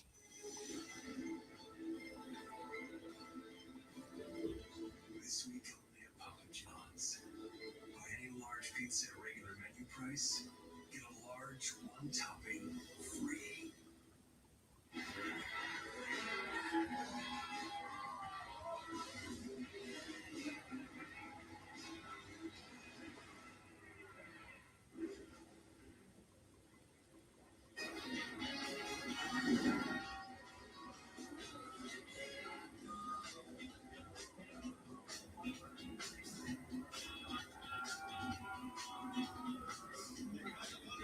Cheer for their favorites. And the favorites have been Larson and Penske. Last year's winners here. All got against the long spine. Whoa! Watch out. Yeah, the lead has started to tighten up once again as Ryan Blaney has caught up to Kyle Larson, trying to use the lap traffic to his advantage. But Larson's like, come on, lap traffic, get out of the way. As they're caught up to Daniel Suarez. And you know how Suarez is trying to stay on the lead lap. He's going to fight with everything he's got in that 7 car.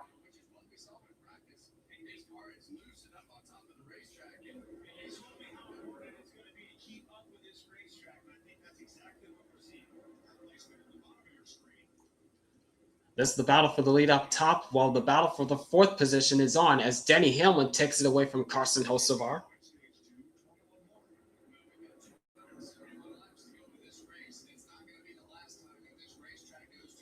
Now, and Suarez holds up Blaney in the 2nd spot.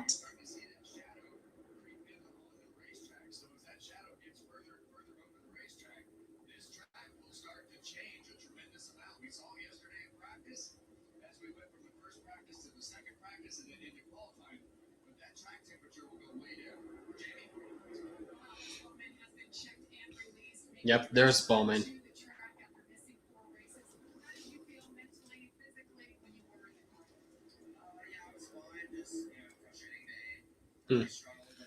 Not the way Bowman wanted his first race back after a few weeks undergoing vertigo symptoms.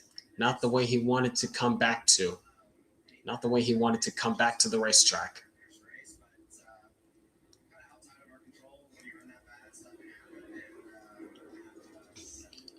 Track changing means some chaos coming.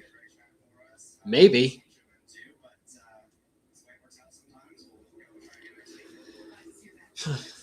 And there's another spot down as Hamlin goes by his teammate Chase Briscoe for the 3rd position.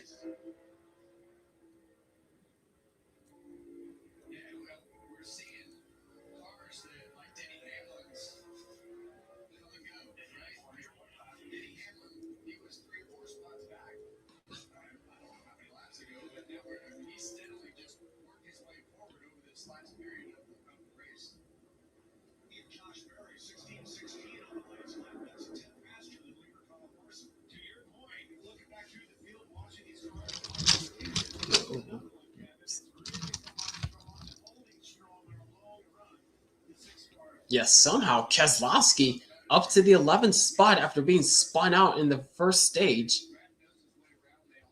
I mean, anything can still change, but still, wow. What a comeback that Keselowski is on so far. We still got about one more stage left in this race.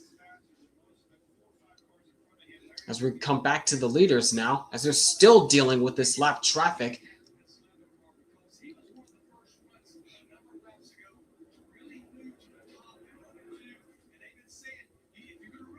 As the leaders are stuck in lap traffic, Hamlin has got the top side rolling. Oh, now he goes down to the low side.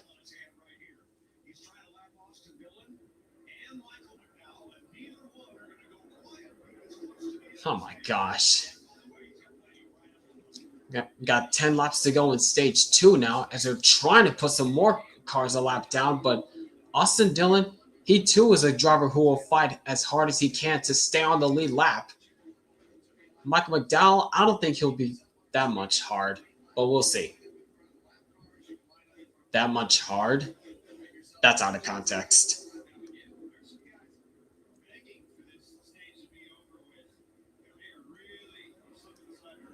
Yeah, it's literally a traffic jam in this gaggle of packed cars here.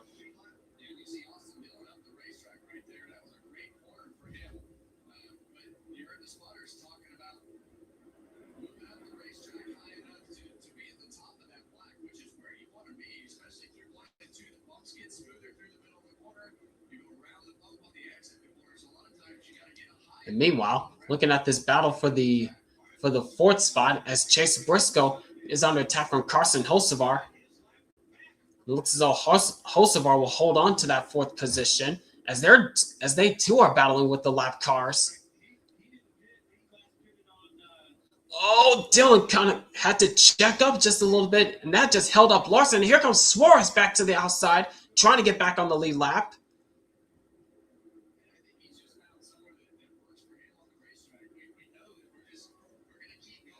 And here comes Blaney around the high side, but where is he going to go since Daniel Suarez is there?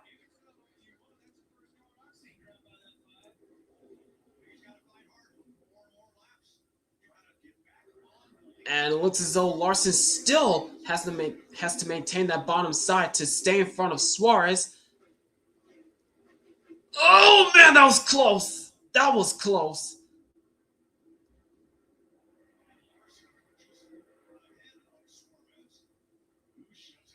Oh, but now they're coming up on Kyle Busch. They're coming up on Kyle Busch now. Where's Larson going to go? Not in front of the 7 yet.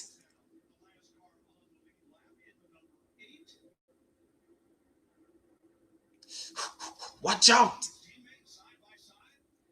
Oh, boy.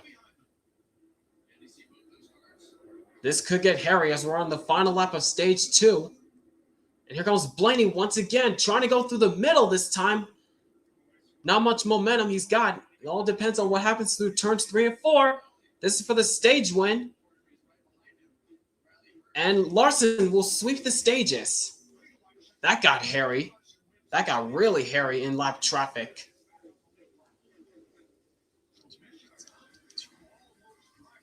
Wow.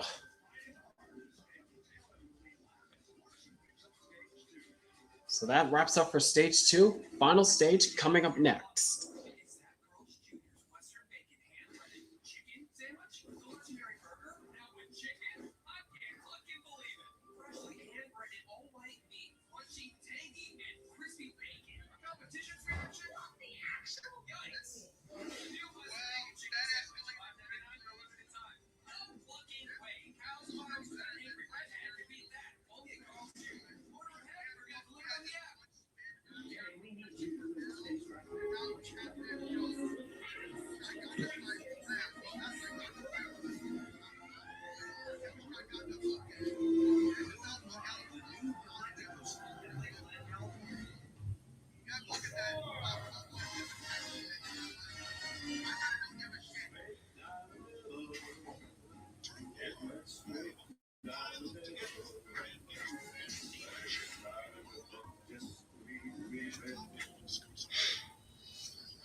Welcome to Genesis.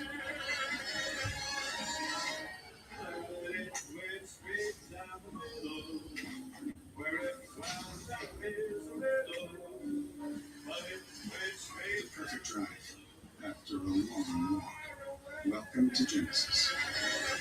To find your way, sometimes you have to make it yourself. Introducing the latest edition to the Trips for Life. 2026 CRV Trips for Life. I'm sorry, team. Check out my game day drip. It's custom. Forget the game. You're watching me. I love you. And if you're not by auto coverage, you'll be paying for that yourself. So get off there.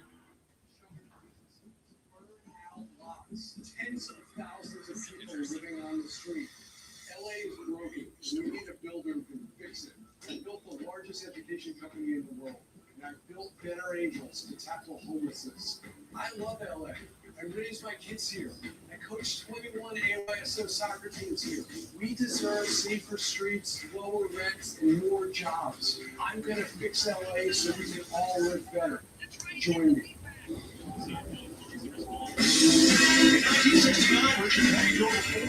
First race in the race history. High Banks, Ian Campbell went out early. That's David Pearson.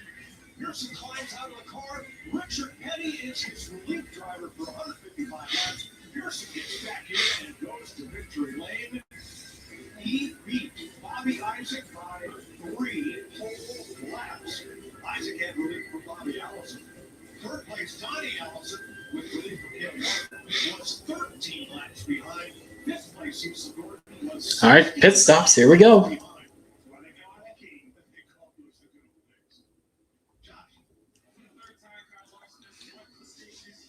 Larson on pit lane getting serviced up first. And here comes Hamlin into his stall. And Larson down and away.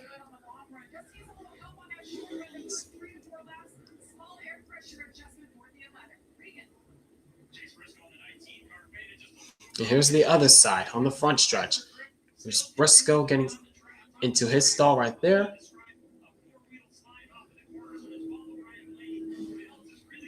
And Blaney into his stall. And it looks as though Larson just barely over Hamlin gets the worst win. Wait, no? What? How did Hamlin get there? Get by him, huh?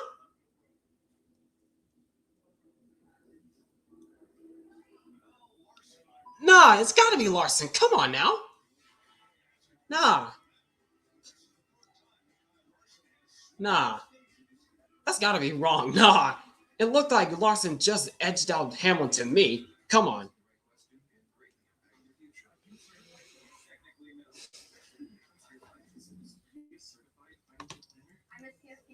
This Bristol race is not too bad, but it has been boring so far. Well, I can tell you right now, Alessandro, it is definitely better than what we witnessed last year in the Food City 500. It's definitely better than last year's spring race at Bristol. I'll give it that.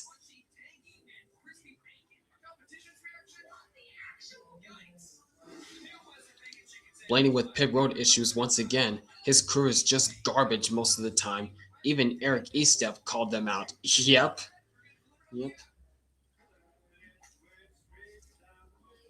There it is once again. Perfect drive after a long walk. Welcome to Genesis.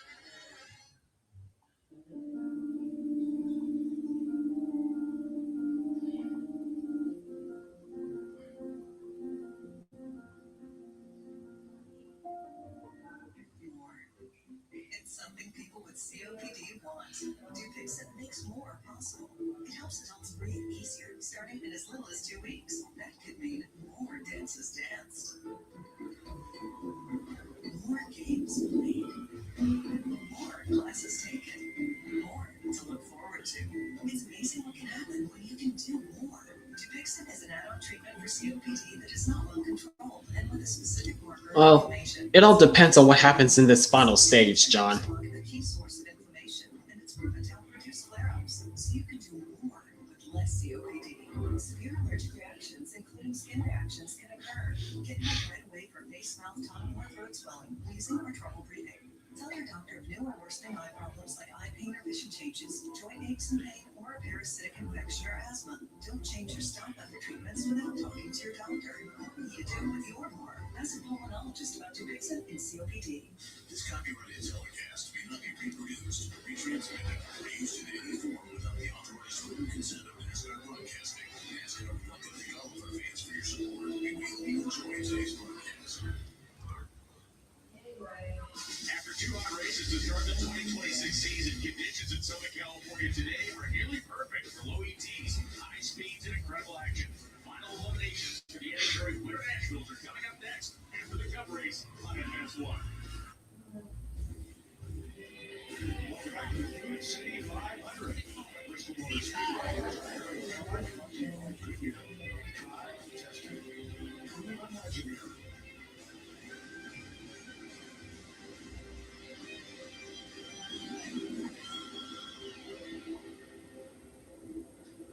Kyle Larson's pit stop. Yeah, and he's gonna have to check up right here. Oh, yeah, that's why Larson had a bit of trouble coming out of the pits.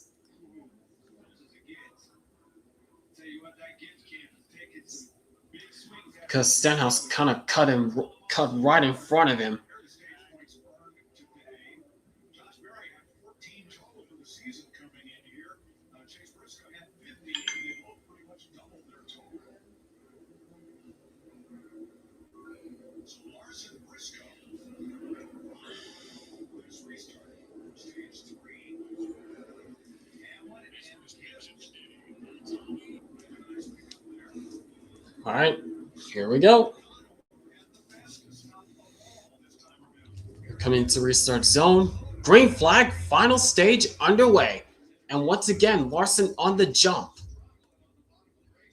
That time, Briscoe was not able to get a good restart on the bottom.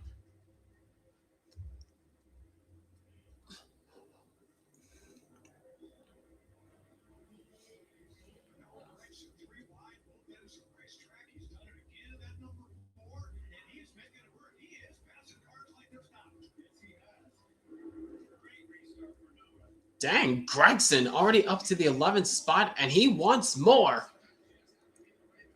Yep, Gregson wants more. Now to the outside of Tyler Reddick. But not quite close enough yet. Oh, watch out. You can't go any higher than that, Gregson. Now it goes low, right behind Reddick.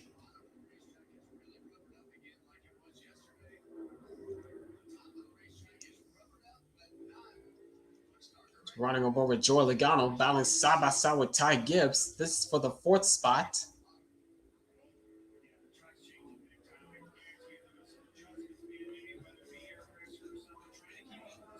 Whoa! Well, contact there in deep middle of the field between Cindric and Buescher, as everyone's trying to jostle their positions.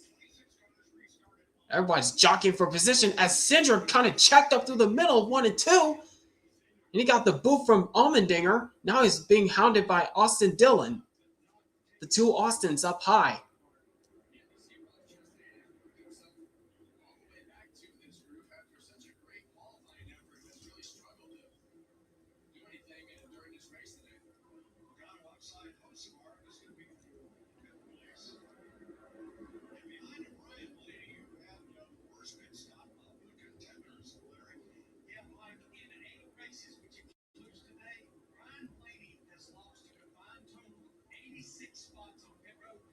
Yikes. 86 spots on pit lane in total for Ryan Blaney this season, all because of what's going on pit lane.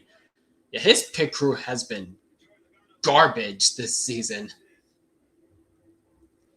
Whoa, Chrome Horn. The Chrome Horn that Hocevar just gave to Logano. But Logano's not going down quietly still. This is for the 5th spot.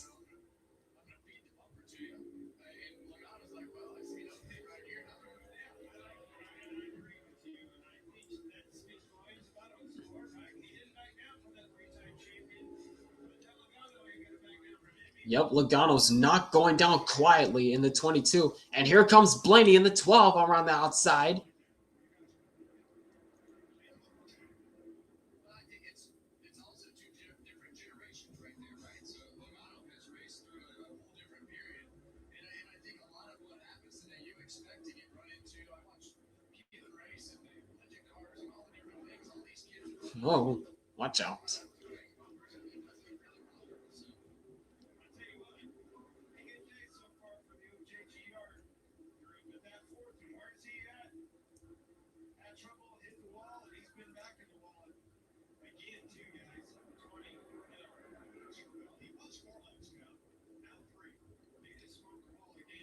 What? When did that happen? When did that happen for Bell? Oh, there he is. Oh, he got really squirrely. Yep. Pretty good contact with the outside wall again for Bell. Ouch.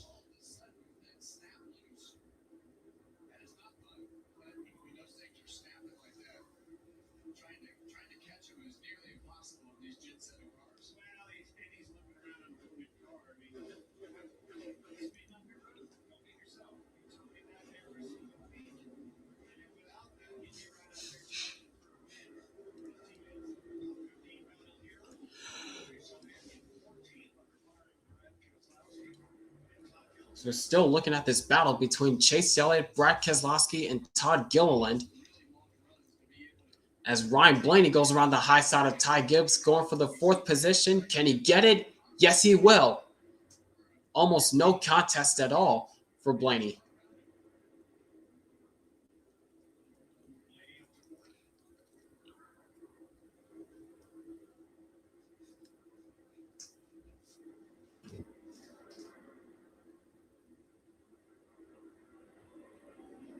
Chase Elliott able to hold himself, hold his position right there with Brad using that top lane, and as that top lane gets more and more covered in and starts to go higher and higher up the racetrack, it'll make it that much more difficult as the bottom lane starts to lose more and more grip throughout the day because of the speed that top lane will have. And Keselowski will take that position away from Chase Elliott. Now Elliott's under attack from Todd Gilliland as Gilliland goes low.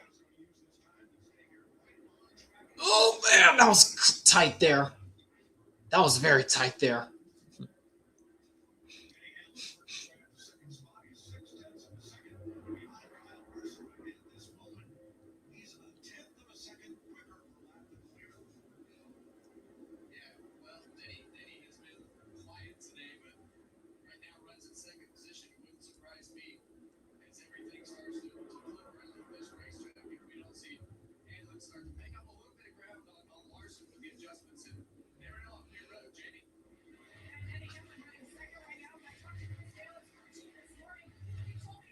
Whoa.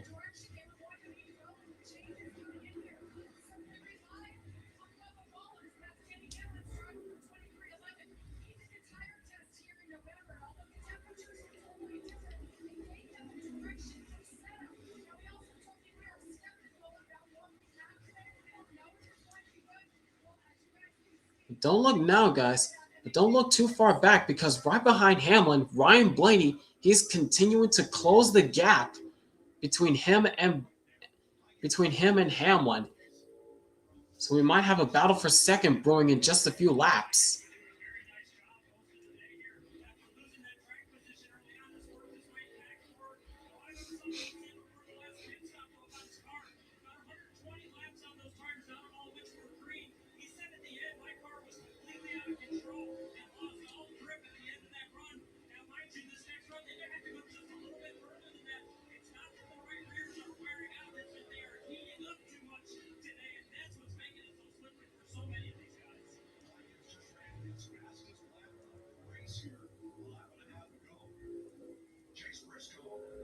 There's the gyro cam.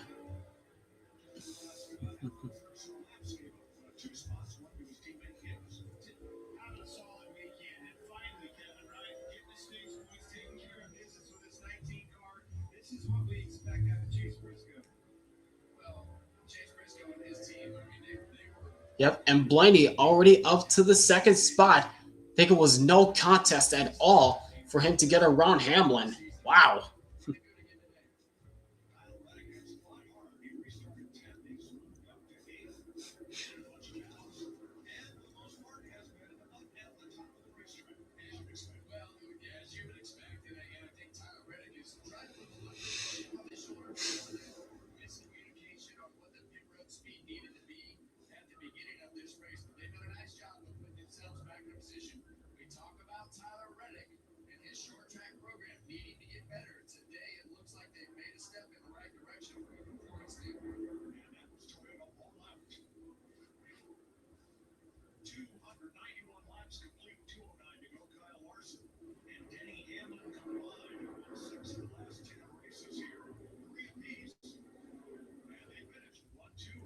Oh, and Ty Gibbs going around the high side of Hamlin for the third spot.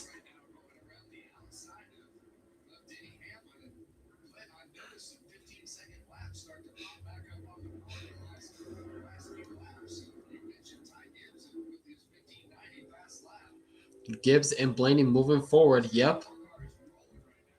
He's rolling, and Blaney's rolling.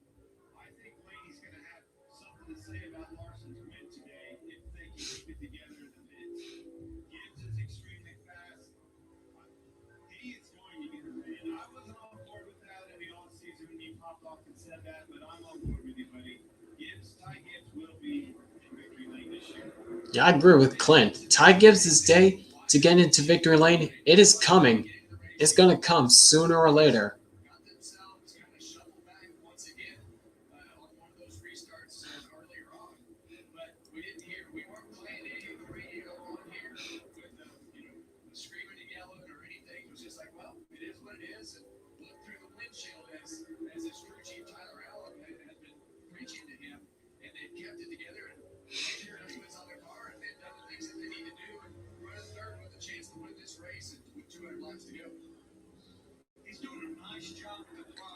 Dang!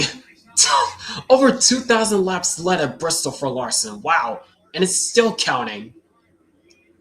Ninth driver with over 2,000 plus laps led at Bristol. Holy cow.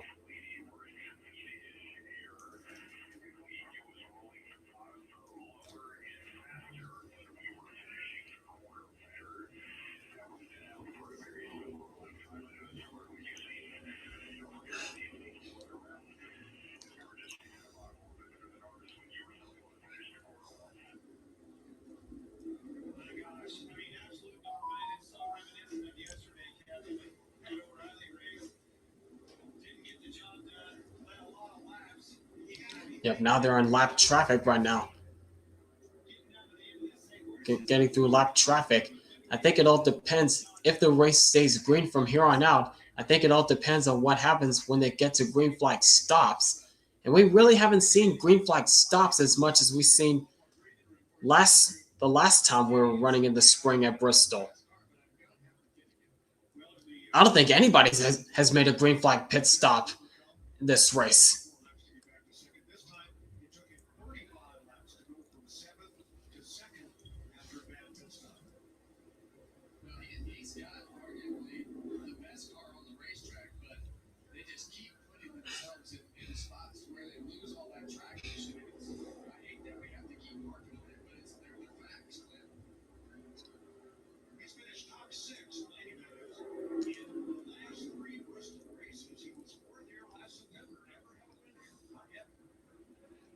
Looking back at Denny Hamlin, as he's now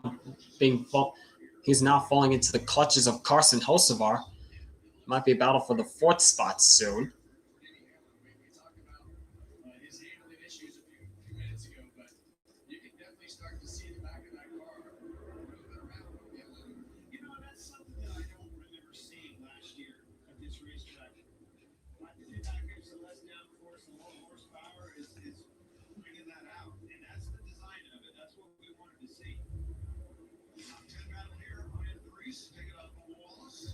Good run for Ryan Preece against Bubba Wallace as they continue to battle for that position.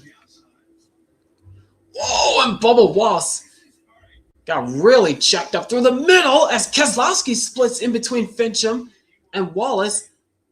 I think Keselowski tried to use the lap car as a pick to split it.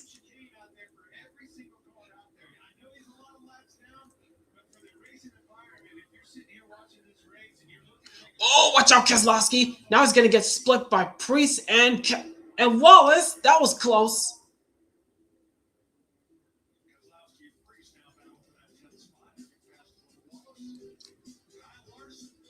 As up front, it is still Kyle Larson with less than 200 laps to go here at Bristol. Anything can and will still happen.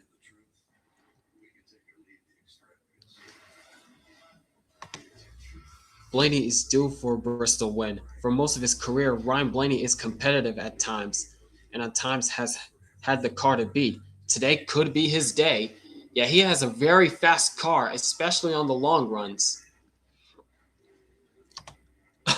And Boyer called Fincham a moving chicane. Yeah, I did catch that. Wow. That's one of the rare times we hear one of the commentators call a lap car a moving chicane. Oh, yellow's out. Oh, Kyle Busch, Eric Jones, McDowell, and Bell got a piece of that as well. Like you said, every turn matters. If you want to turn data into decisions, then make every turn matter with Trimble. Confidence at every turn. Man, and once again, Kyle Busch, even after the 1 week break, he still can't catch a break.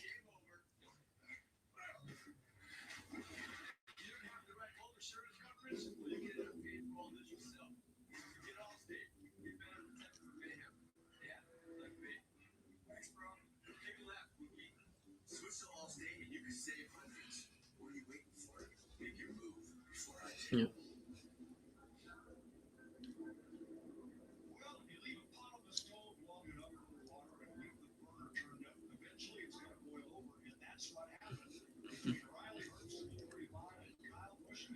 Oh, what happened? Oh, whoa. Was there contact or did Busch just lose it? I don't know. You know, but Eric Jones had no place to go. Is there contact?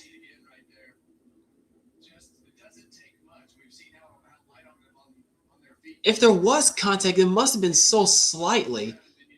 But there goes Kyle Busch around. Eric Jones tried to lock the brakes, but that just kicked the car sideways as well. So McDowell gets a piece, and Bell. And Christopher Bell's bad day just got worse right there. Yep, Eric Jones.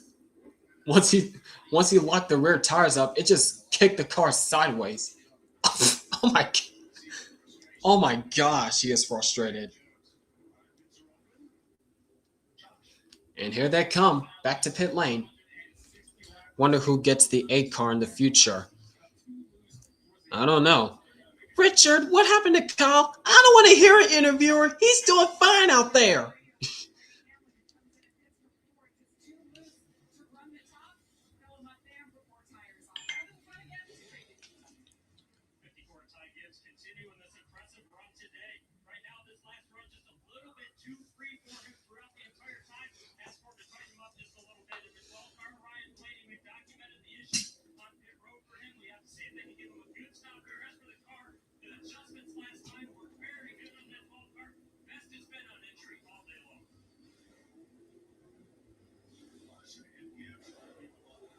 And once again, Blaney loses a couple spots on pit lane. Lost 2 spots again.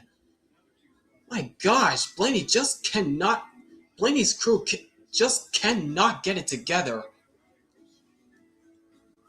Richard, did Raleigh wreck Kyle? Yeah, Raleigh's an idiot out there. He should be parked for that.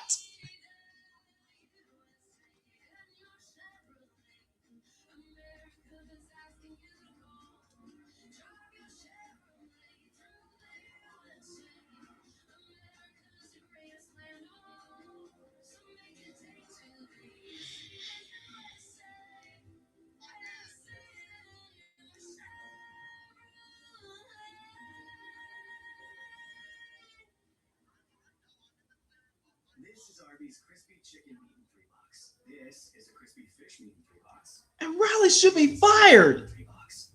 These are identical trippers, but they each make their own choices, okay? Arby's, we have the meat. It's Pod's biggest sale of the year. Save up to 30% on moving and storage until May 18th, and see why Pods is America's #1 container moving company. Whether you're relocating or renovating, save up to 30% at pods.com. Bet you can't run as fast as T-Mobile. Bet you I can. We better pick it up because T-Mobile now has the fastest 5G home internet. Watch this. I'm okay. T-Mobile now has the fastest 5G home internet. It's $35 a month. Okay, your home, auto, and business vehicle are all protected with Progressive. Nice. Is it overwhelming running a business and a family? Ooh, sounds like someone could use a vacation. Huh. I actually have a lot of work to do too. Hi, what's your refund policy? We're truck, stage, or car. Valvoline heavy-duty diesel engine oil keeps it that way. With up to 35% better air protection, it's specially formulated to protect engines are pushed to the limit. Make the switch to Valvoline heavy-duty diesel today.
Guess our crew chief could tell us probably shouldn't hit the tires, huh?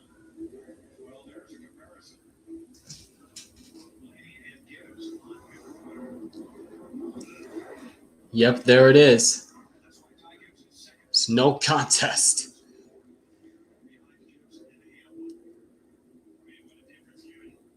Oh, wow. There's the difference between how the track looked like at the start of the race and how it is now. A lot of rubber has been put down.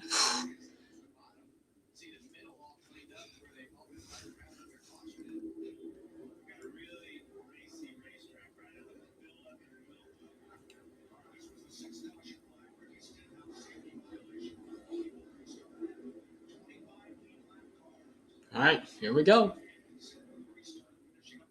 The restart zone, green flag. As usual, Larson gets on the jump, but he wasn't able to get to the bottom lane that time. Now he's going to get it just down the backstretch right in front of Hamlin.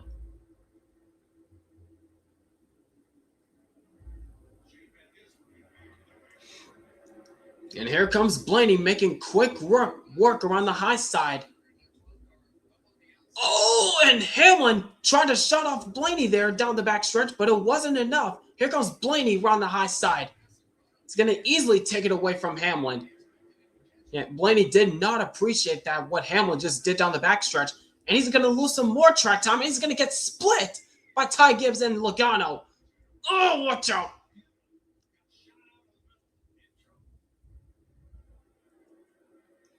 And look at Logano making moves already. Up to the third position, trying to take it away from Ty Gibbs.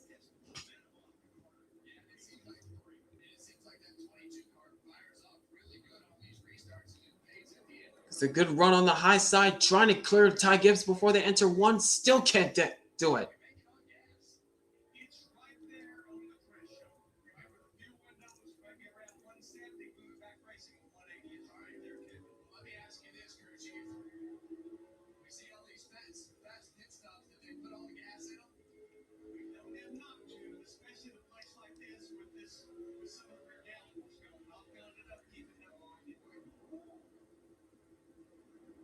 Looking at the lead right now, Ryan Blaney, he is not letting Larson out of his sights. He is caught up to the back bumper of the 5. See what Blaney's doing through turns 3 and 4. He's using that high side to his advantage to get good runs on him.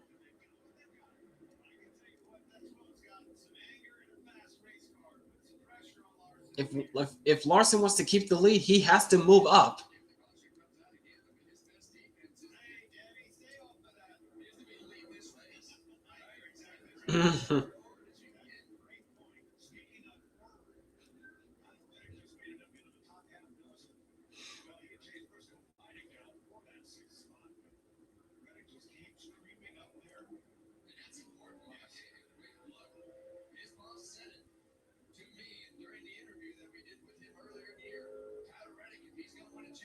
Running over Chase Briscoe. He's falling back to the 7th spot.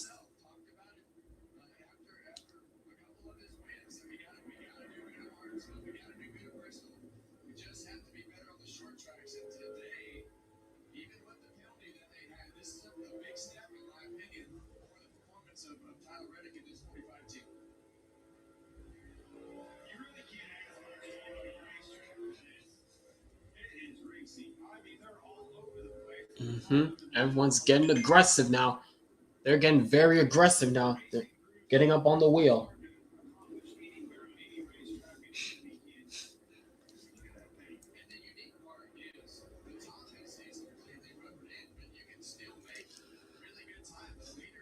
Oh, Gillen trying to put the bumper to the 2 car, trying to move him up, but Cindric wouldn't budge.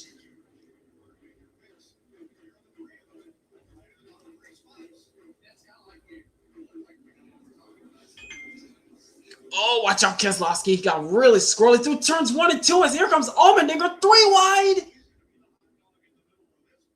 Allmendinger saw a hole and he took it. Tried to take it away from Keselowski, but that just cost him more time. Now he gives the chrome horn to the 6 again, moving off the racetrack, trying to take that 14th spot away from Keselowski.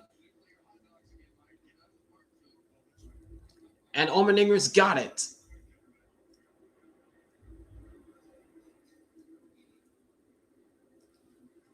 Meanwhile, back to the battle for the 4th position between Logano and Hamlin.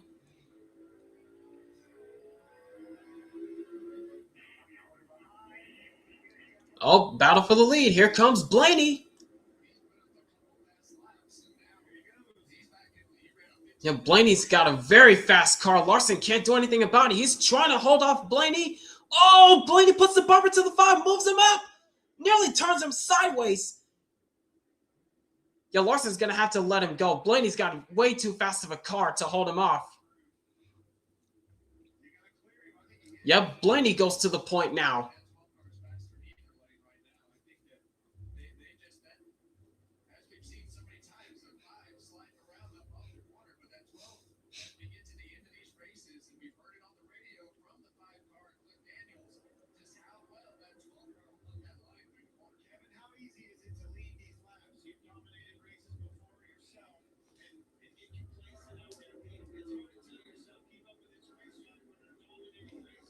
You saw right there, there's no contest. Blaney's clearly the faster car than Larson.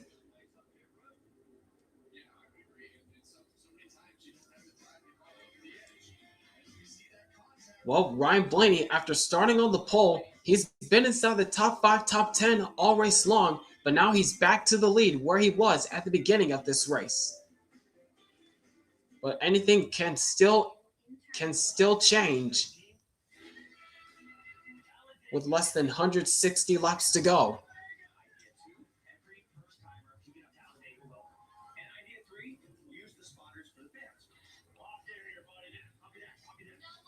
Talladega is already the biggest party in NASCAR. Don't change it. Embrace it. That's what I've been saying this whole time. You haven't said that once. It was implied.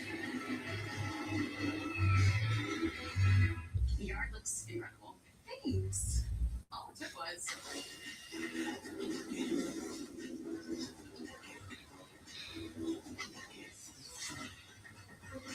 Nope. Really?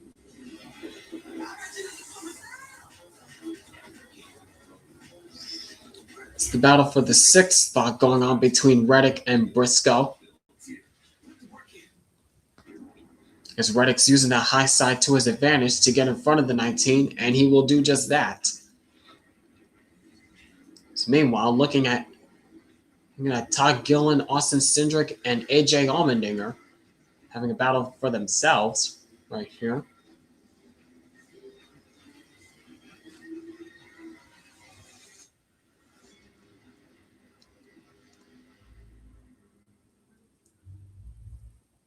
Thanks for coming in to talk about Dell Jr. Of course. Third brand is Remember Liberty Mutual could save you hundreds for customers in your car insurance. Why don't you come sit with us? Oh, little snug. Only pay for what you need. Liberty, liberty, liberty, liberty. Now we're seeing the leaders starting to catch up into lap traffic. Once again, Getting by the criminal. Oh, it's Cody Ware. Here's to living smooth. With the always smooth, easy And drinking. easily gets by Ty Dillon.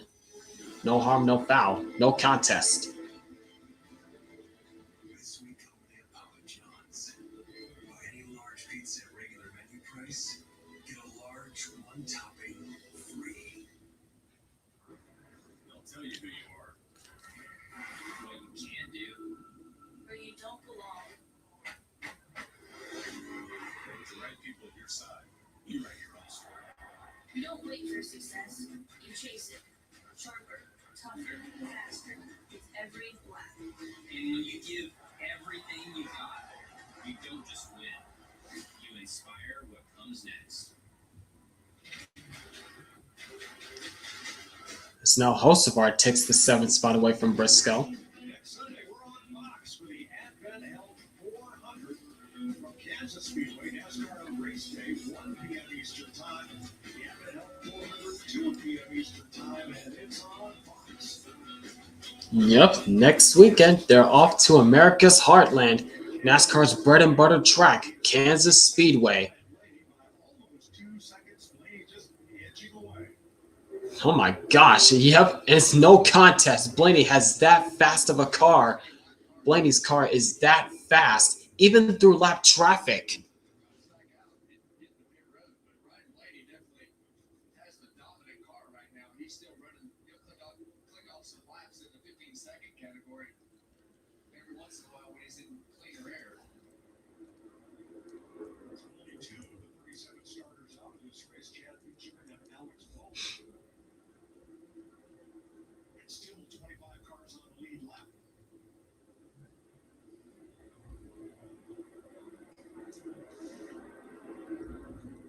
We've now got honest 2 Meanwhile, looking at this gaggle of cars going on right here between Josh Berry, Austin Cindric, Todd Gillen, and AJ Allmendinger. He's 11th, 12th, 13th, and 14th right now. And Josh Berry, who was inside the top 5 earlier today because of a different strategy, not quite where he wants to be right now. race, and he's had an interesting day. He's been out there. And you see there how he slowed this up. Coming down, and he's recovered. On 2 occasions to drive back up toward the middle of the field. And now took 35 laps to get back up to second place. And then in the lead, that's Kyle Larson. Larson's led more than half the laps, 284. He's been out there. They've each led 5 times, leading now for 70 laps this next time around.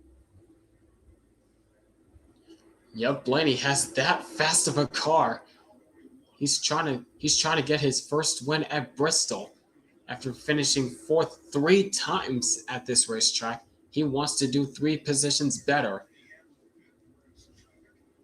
Logano's done a great job this afternoon. What I pointed out earlier was the struggle that he was having to qualify back as the champions in this sport. They put themselves in a position by keeping their head in the game and knowing what they had. And he knew we didn't do a good job in qualifying yesterday. Now they put themselves in the top 5 consistently as we've gone through this day. Not a one here twice with the Gen 6 car. But this would only be his second top 10 in his last 10 starts here. See, Ryan Blaney started. Meanwhile, back with the leaders as he's now put Christopher Bell another lap down. Now working on Eric Jones, who was involved in that most recent caution with Kyle Busch. And Ross Chastain, who was inside the top 10 earlier this race, ran pretty good. He's trying to fight to stay on the lead lap, it looks like. Or trying to stay 1 lap down. And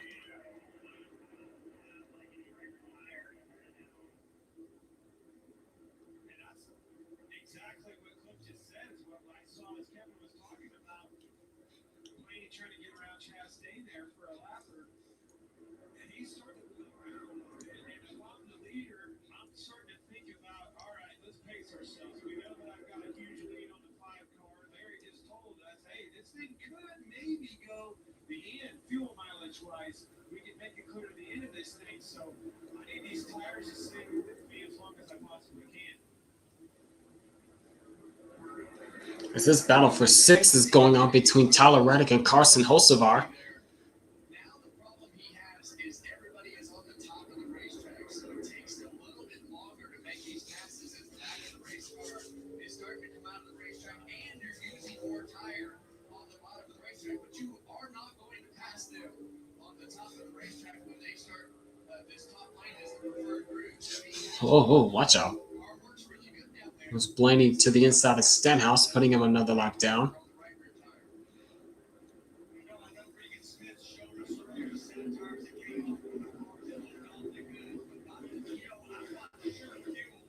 Oh, another car.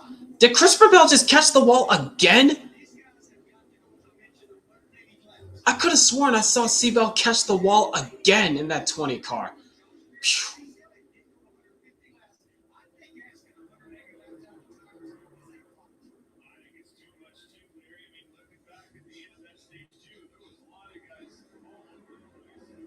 Oh, Reddick got a little squirrely coming off turn 4, and that's allowing Hocevar to take the 6th spot away. Now Briscoe's on the charge, or trying to get on the charge.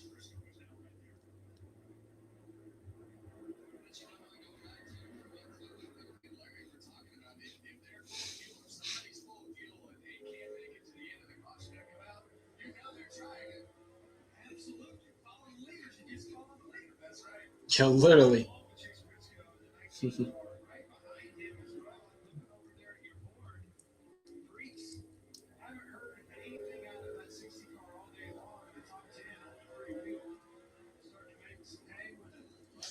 Meanwhile, that's going on. We got a battle for the 4th spot between Logano and Hamlin now. Logano's trying to hold off Hamlin, using that top side to his advantage, but it's not going to... Oh, man! That was close. Oh, wow. And I thought Logano was going to return the favor to Hamlin, but I guess not. Hamlin goes to the 4th spot now.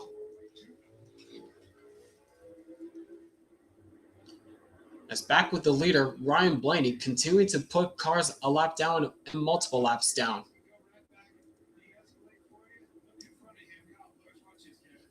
Whoa! Hang on to it, Kyle. Hang on to it, KB.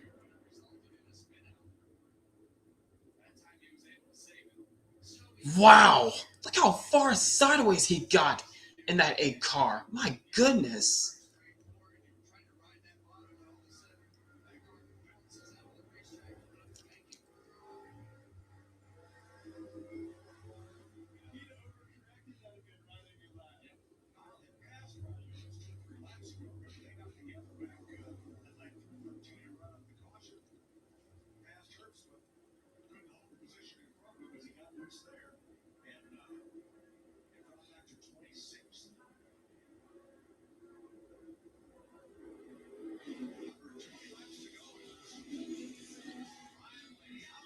.120 laps to go as Ryan Blaney continues to hold a solid 2.5 second lead over Larson. Well, 2.3 second lead over Larson.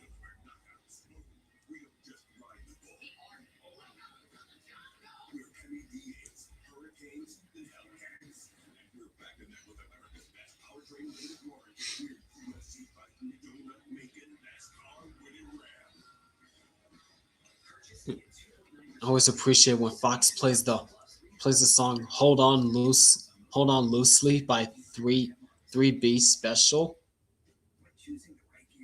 I don't recognize that. Oh, yellow's out. What happened to Zillage? What happened to Zillage?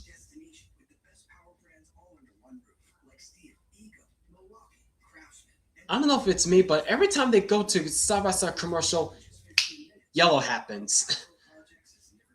That's basically what it's been like throughout this race. Every time we go to side-by-side commercial, yellow.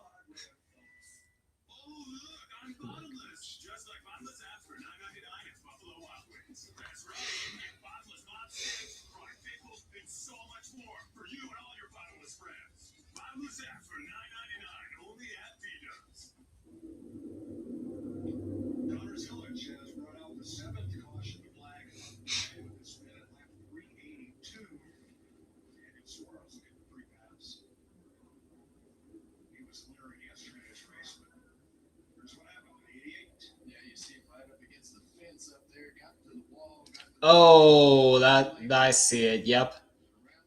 Wow, right in front of Hamlin, Hocevar, and Logano. Wow. Oh, hit the wall pretty good too. Wow. Zilich almost wrecked me.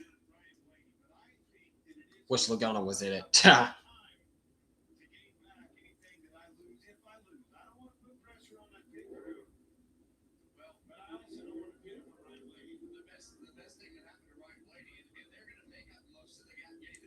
Here they come. Here come the leaders.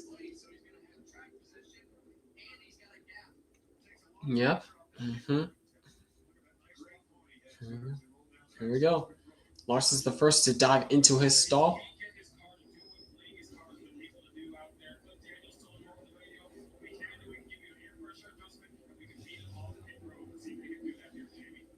Larson down and away already.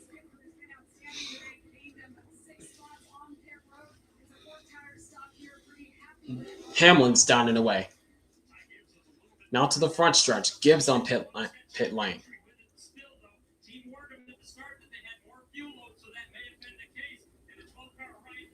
Here's Blaney. Will his pit crew deliver this time?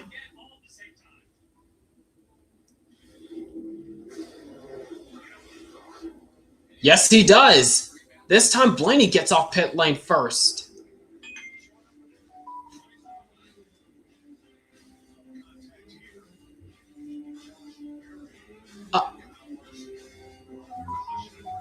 Oh my gosh, that was hairy. Wendy's went back to the kitchen to give our famous spicy chicken sandwich a total upgrade.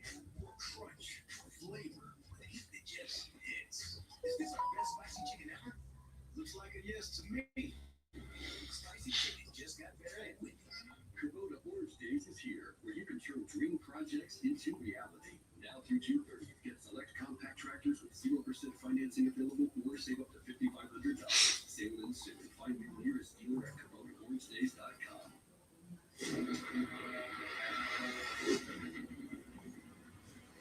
The All-Stars come to town. You don't stay home. On May 15th through 17th, you gather the crew, you pack the cooler, you make it a monster weekend. Tailgates, free fan zone fun, and the NASCAR All-Star Race at Bristol Motor Speedway. This is the weekend everyone talks about. Get your tickets today at BBBBBBBRISTOL or call 800-441-RACE.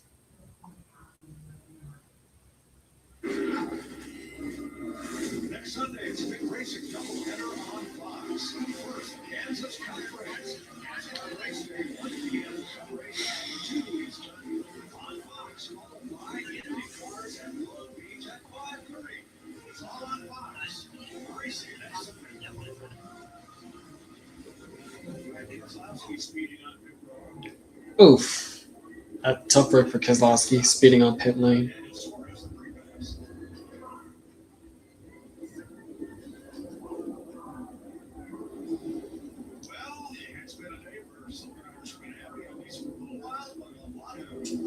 Flip to the dark side. Dare we play a radio remix? We dare. Radio remix. Here we go.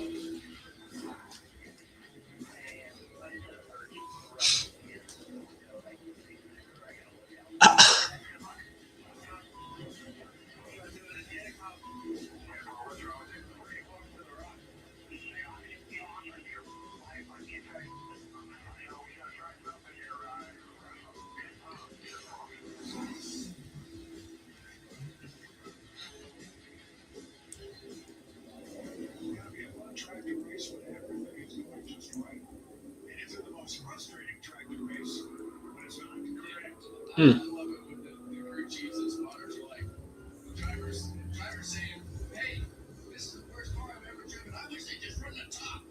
What do you mean just run the top? You won't even drive on the bottom. Make me so mad. When it's loose, you're not going to see me on the top. All right, so you guys out there. Picking up debris. Sun's back out here. Your coverage brought to you by Goodyear. Legends aren't born, they're proven. 112 laps to go. Kevin, look at the groove on the racetrack.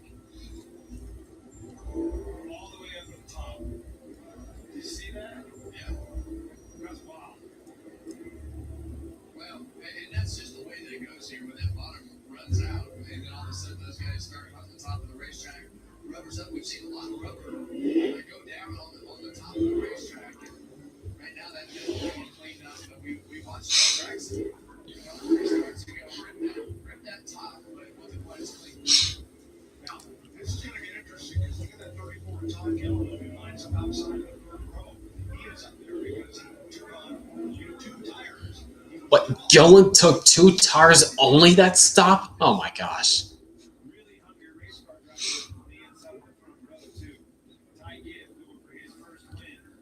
Oh boy, Gibbs on lining up on the front row.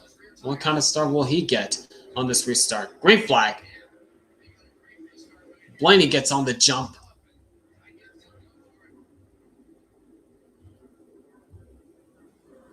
Yep, nothing Ty Gibbs could do because he just did not get through turns 3 and 4 well at all. And here goes Larson right around the 54 easily. Now, can he set his sights on Ryan Blaney to try to get back the lead? We'll find out.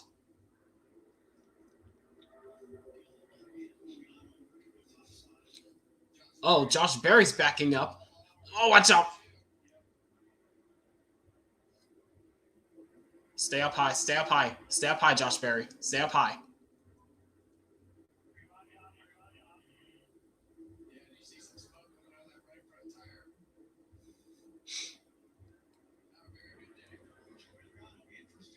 And that's not good for Josh Berry. But up front for the battling for the 5th position, for the 5th position, got Denny Hamlin taking it away from Joey Logano, but Logano gets back around the outside, trying to challenge him again. Now he's alongside the 11. Can he get the drop off the corner? Yes, he will. And Logano goes back to the 5th place. Is Todd Gillen a lockdown car? No, he's not. He's actually in the 4th spot. He took 2 tires on that last pit stop under caution. Todd Gillen took 2 tires under that caution.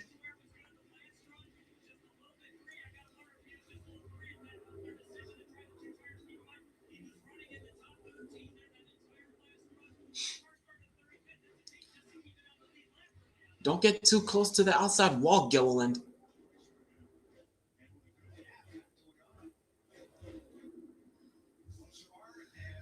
But meanwhile, Hamlin, he is in a hornet's nest right now because Logano just got by him. Now he's in the middle of a battle with Carson Hocevar.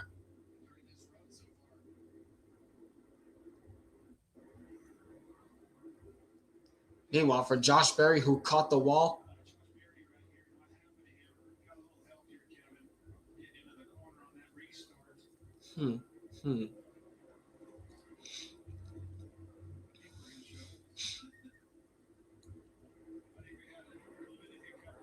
Yeah, here it is. What happened to Josh Berry?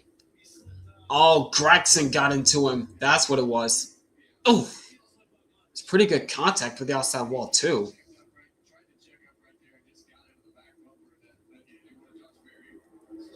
It's nothing Gregson could do there. There goes Ryan Blaney right by him. And this battle between Hocevar and Hamlin is still going on for the 6th position. Oh, man. That got really tight off the corner again as we got another battle for position going on between Chris Buescher and Chase Elliott as Buescher takes that position away. Not quite. Couldn't quite clear the 9 yet. That's for the 13th spot.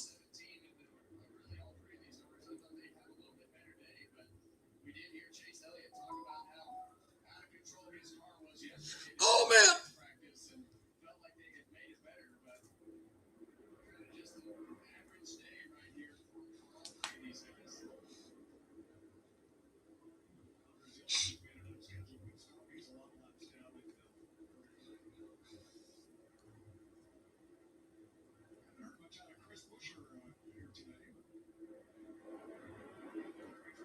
Now Buescher settles back in line. Now he goes to the inside again of Chase Elliott, trying to take that 13th spot away, but can't do it.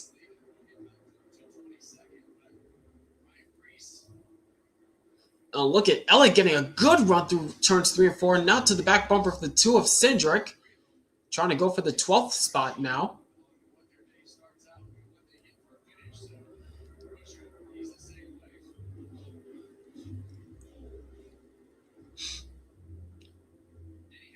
It looks as though Hamlin finally clears Hocevar to maintain the 6th spot, but Hocevar is still right there. He is not getting away.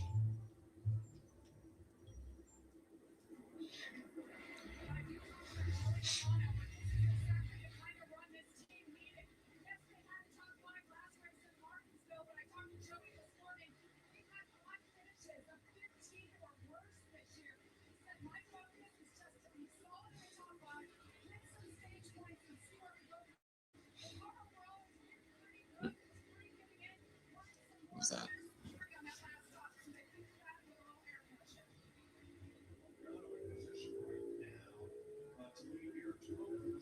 Yep. As I said before, Hamlin, he is still not getting away from Hocevar, as Hocevar is all over him. As we might have a battle for the 2nd spot starting to brew here, as Kyle Larson, he's being hounded by Ty Gibbs now.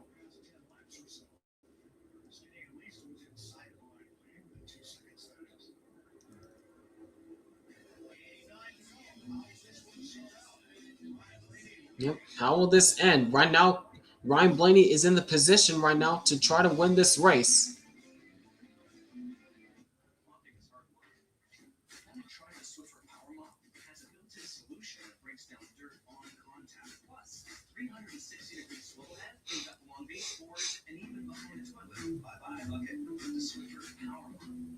Exhaust is a pipeline between driver and machine. That stadium concert sound absorbs into your chest, your shift hand, your soul.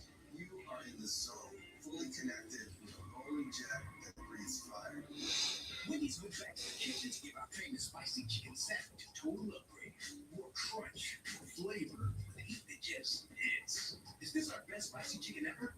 Looks like a yes to me. Spicy chicken just got better at Wendy's. Then I realized the more you bundle, the more you save on insurance was every good. It's like you're talking my love language. Come on, the taking word classes online. How? Only pay for what you need. Well, that was short.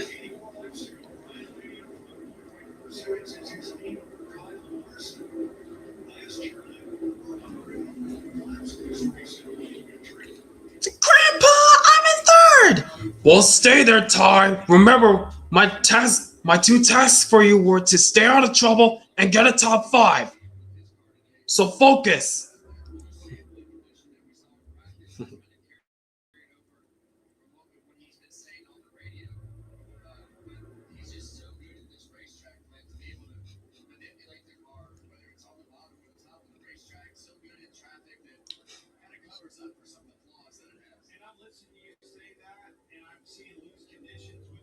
Whoa, watch out.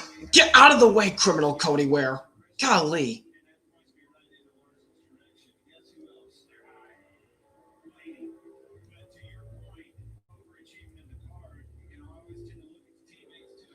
Ty Gibbs is on a roll so far this year. What is left to lead many laps and win a race?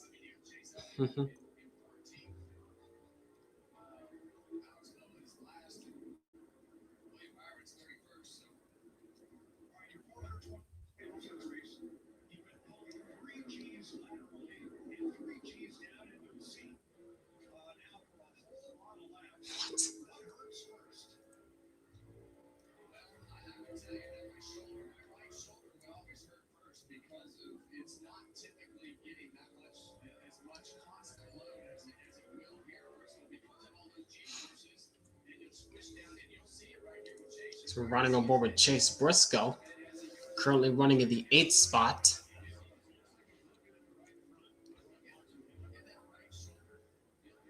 Whoa, hang on with Briscoe. Got really squirrely coming off turn 4. Still keeps it straight, gathered it back up.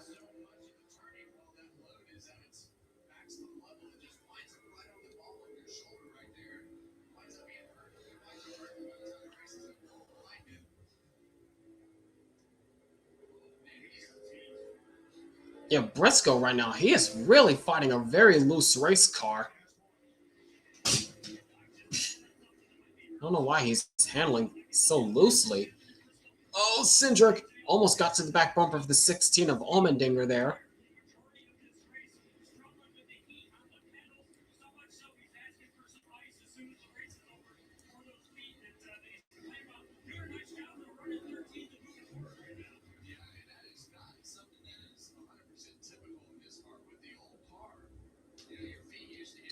And this battle is still going on between Hamlin and Hocevar. But now they've caught up to Joey Logano now. But Hocevar, man, he is not letting Hamlin get away so easily. He is not letting him out of his sights. Oh, wow.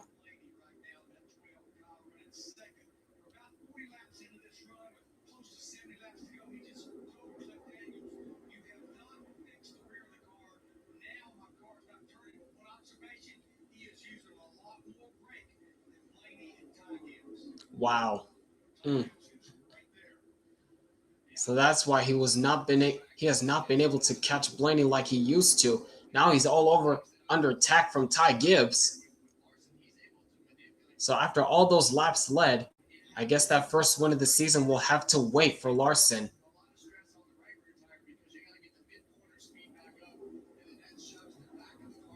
And for Larson, it looks as though that first win will have to wait. The first win of the season for Larson will just have to wait.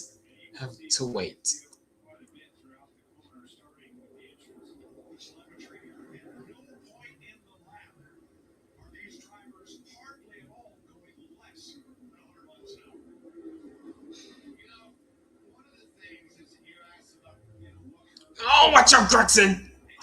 Watch out.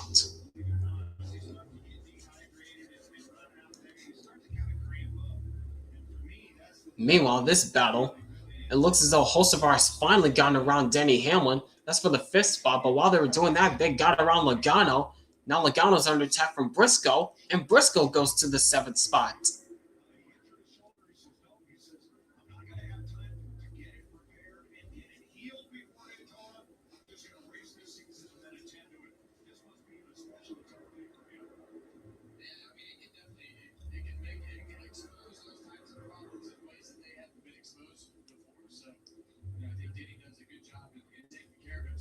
Yep, and the battle for second is heating up as Ty Gibbs is starting to roll that outside lane better than Larson. So coming up to the lap car of Shane Van Gisbergen. Oh, man! Oh, Gibbs got a little squirrely underneath SVG there. That cost him a couple of car lengths, but he's still there behind the 5.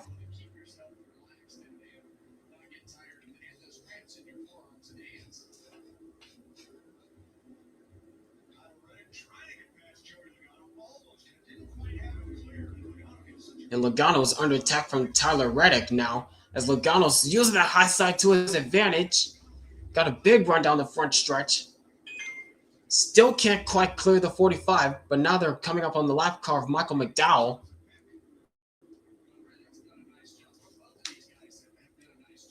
Oh, watch out! And they're going to split McDowell.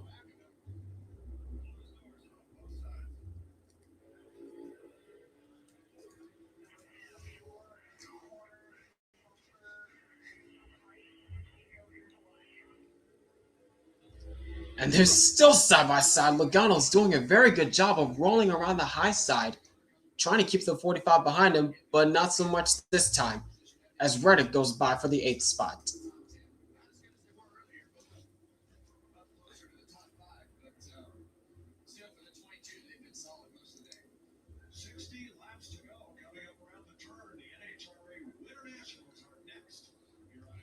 So we're now looking at Denny Hamlin, who's now under attack from his teammate, Chase Briscoe.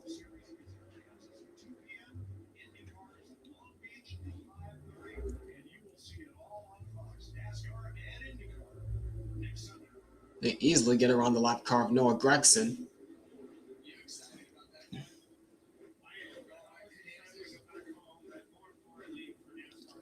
And this battle for second is still going on as Ty Gibbs is really getting the high side rolled up so quickly, better than Larson. Yeah, I think Larson's going to have to let Ty Gibbs go at this point. He cannot keep rolling on the bottom lane much longer. Yep, and there goes Ty Gibbs, right on by Larson for the second spot. Yep, he's got it now. Yeah, whatever happened to the good car Larson had for the majority of this race, he doesn't have it anymore. Now there's 56 laps to go. Now 55 to go.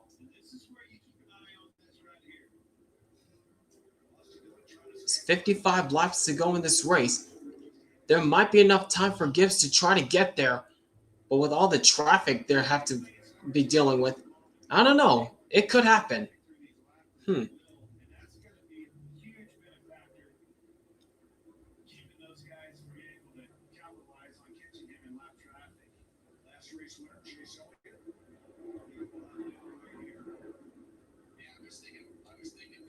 Did Mike George just say last year's winner?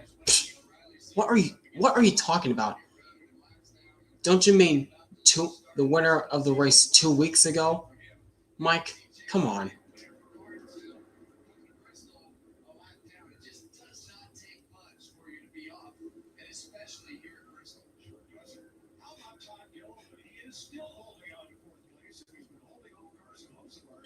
Yeah, but it's not going to be long before Hocevar catches up to the 34.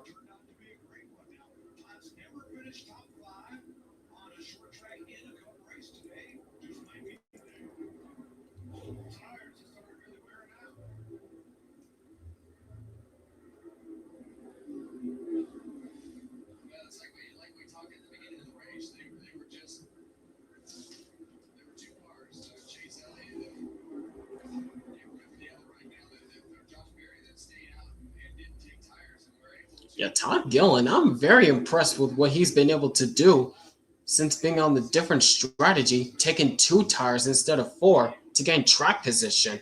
Still running inside the top 5. I'm impressed with that 34 team. But as for the leader, Ryan Blaney, he's still doing what he's doing best, leading laps, and trying to get his first Bristol win.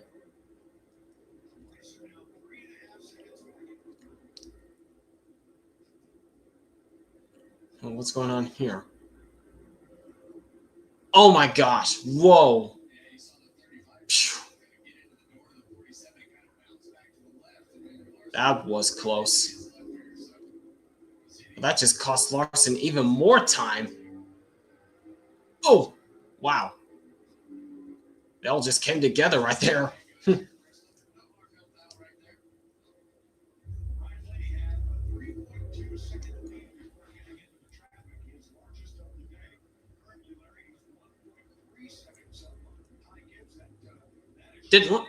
Did Blaney just... I don't know if Blaney got loose or something, but the gap has shrunk to now second now. What happened? Whoa!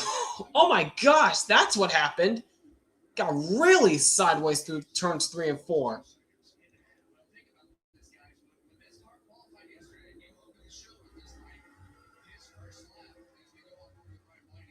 Yeah, I noticed that, NASCAR fan. That's because Blaney got really squirrely through turns 3 and 4.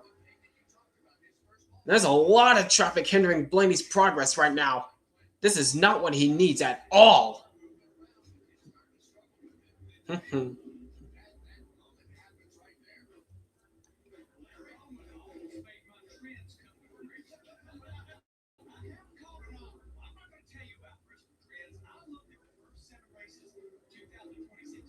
The average last caution, 39 to go.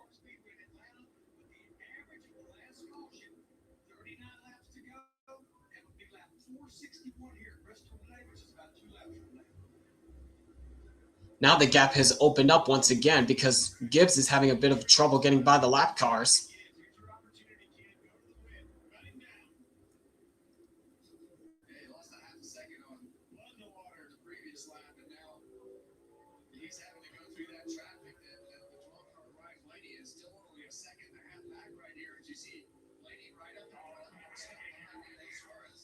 Ty Gibbs is trying to get up on the wheel, trying to catch up to the 12 car. You know how hungry he is to try to get his first career win in the Cup Series after being in this series for about 3 years. Came close to a couple occasions, especially last year in the fall race at Bristol, until a miscalculated pit error.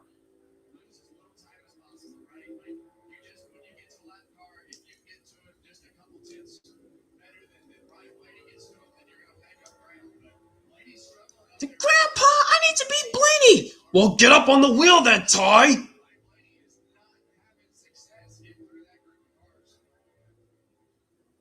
And there's a lot of traffic in front of the 12th car. Look at this! Look at this! Oh my gosh!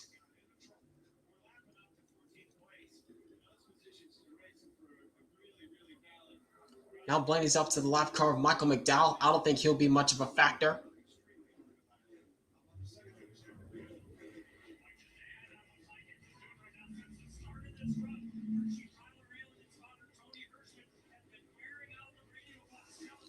Blaney's probably thinking like, I gotta get by these lap cars. I cannot let the 54 catch me.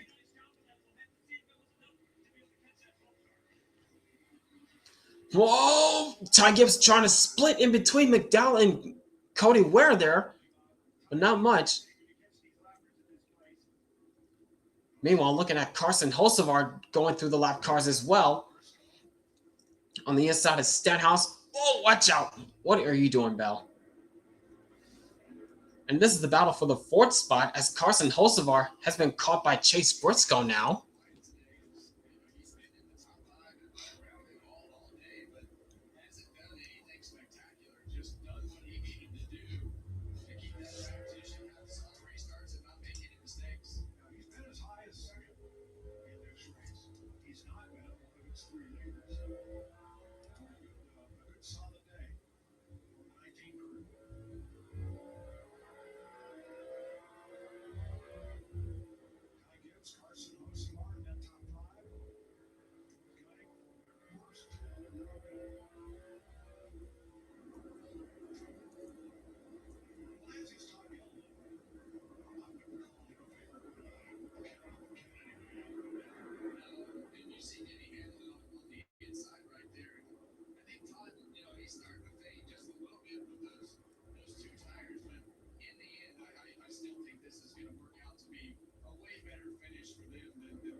Oh, hang on to it, Blaney. Got squirrely again. He's having a very hard time trying to get by Brad Keselowski.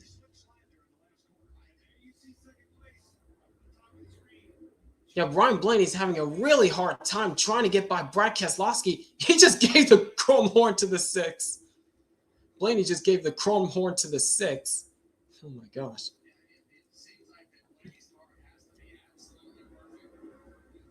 Now he's migrated to the high side, trying to get by the 6 that way.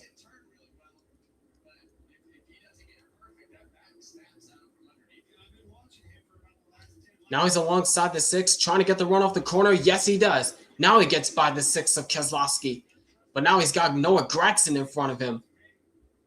If Gibbs wins, all his haters are going to be quiet. Yep. And Gragson easily gets out of the way. Now Ty Gibbs is gonna have to deal with that.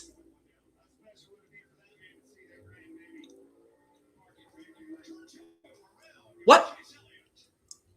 Oh, this might be his opportunity. This might be his opportunity. As the caution comes out. Yellow is out for Chase Elliott. Oh boy.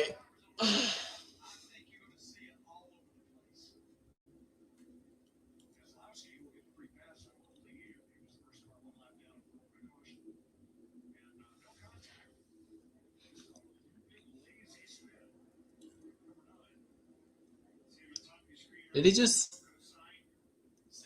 Whoa.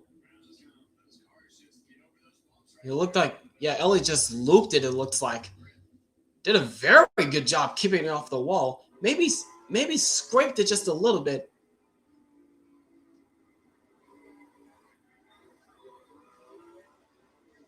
Flat on the gas, trying to keep it off the wall. Oh my gosh. Flat on the gas. Well, this is going to get interesting, guys, because I think, to Larry's point, I think you're going to see two tires. You're going to have guys that. Do you pit or do you not pit?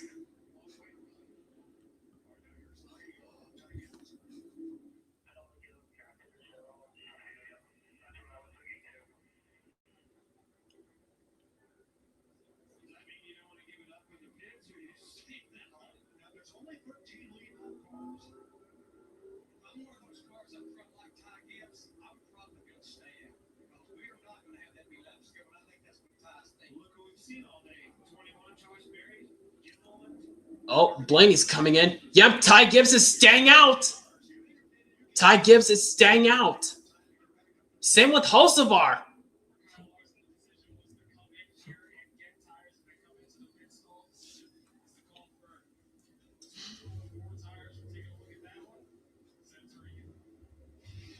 Two tires for Larson. He's down and away. This might be Ty Gibbs' day to finally get to victory lane. This might be Ty Gibbs' day.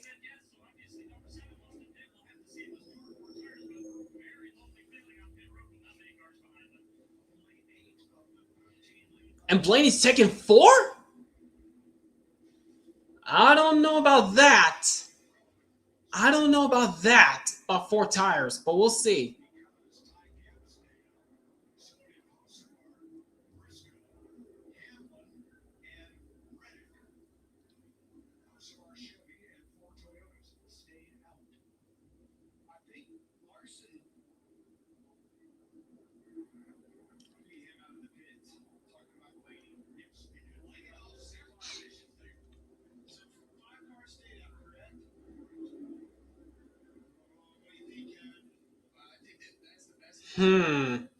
Split decision.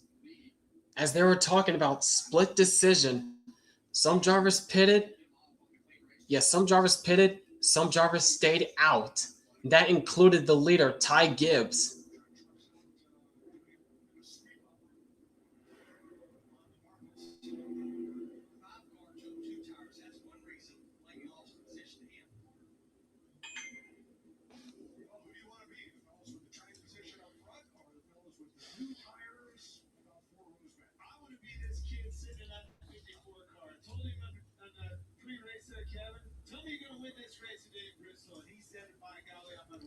Well, whatever the case may be for the end of this race, we know one thing. It's going to be a shootout. It is going to be a shootout to the end.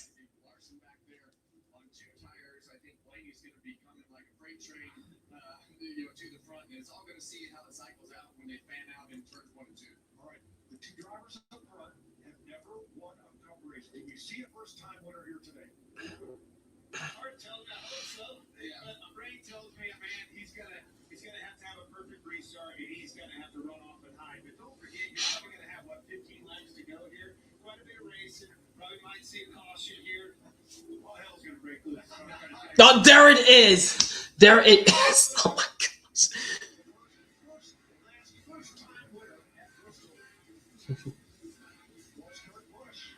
The last time we had a first-time winner at Bristol, Kurt Busch in 2002.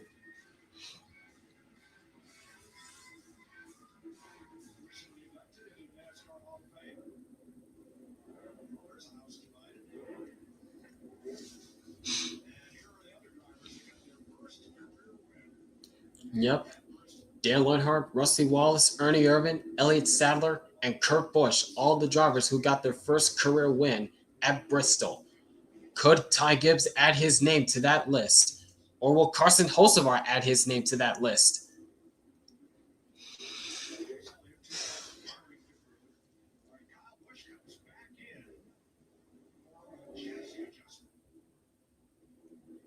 As we anticipated, you've got the 5 drivers that stayed out.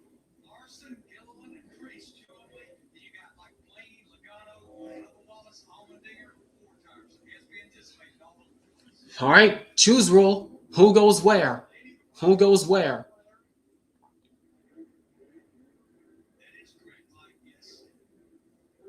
Oh, Briscoe goes low.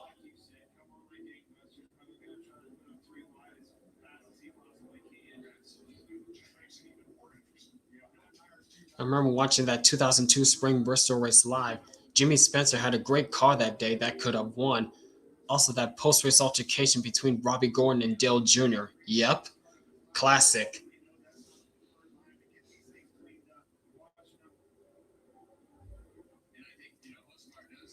All right, here we go. Yep, the first car on 4 fresh tires, Ryan Blaney. And hold your breath, folks. It's going to be a fast 15 laps to the end of this thing. Restart zone, green flag, and Ty Gibbs is on the jump. He got a great restart. Oh, look at Reddick run the outside. Big run off the high side for Reddick. But because of that, Ty Gibbs is gone. Hocevar checks up Larson. Larson goes high. Yeah, Hocevar doesn't have the grip right now. He keeps falling back. Larson up to third, but here comes Reddick to the inside of Ty Gibbs. But don't look now because Kyle Larson on those 2 tires, he is coming. But so is Blaney with 4 tires. Oh boy, it's going to be a handful. Reddick trying to use the outside lane to his advantage. And Gibbs trying to use the outside lane to his advantage. But here comes Larson. And where does Blaney go? It's a 4 cars under a blanket for the win. Gibbs gets away from Reddick.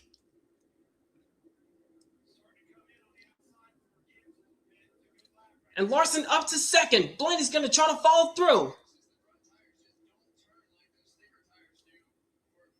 10 laps to go. Can Ty Gibbs hold on?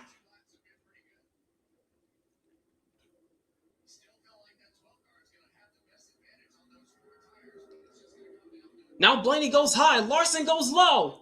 That's exactly what Ty Gibbs needed right there. Blaney with a big run off turn 4. He goes low to the inside of Larson.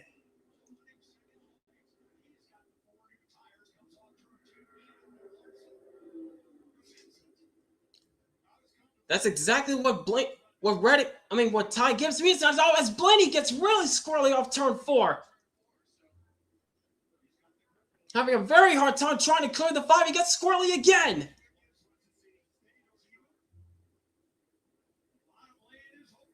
And Blaney just clears the 5. Not quite, but he's going to have the preferred line into turns 1 and 2. Can he clear the 5? Yes, he does. Now it's coming up to Gibbs once again. Shades of Phoenix. This is Shades of Phoenix. Blaney rolls the inside lane alongside Ty Gibbs. Here he comes. 6 laps to go.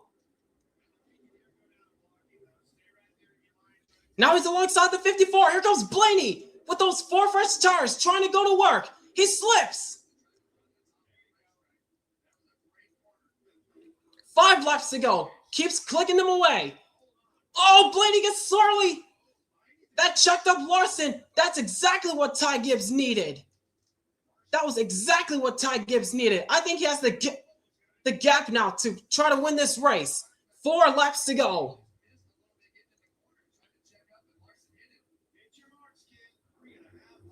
Can Ty Gibbs get it? This could be the day for Larson. Oh, and Riley Herbst goes spinning into the outside wall. Oh my gosh. That was not what Ty Gibbs needed.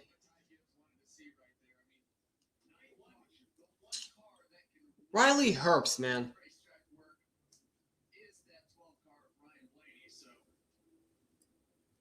Yep, that was not what Ty Gibbs wanted to see.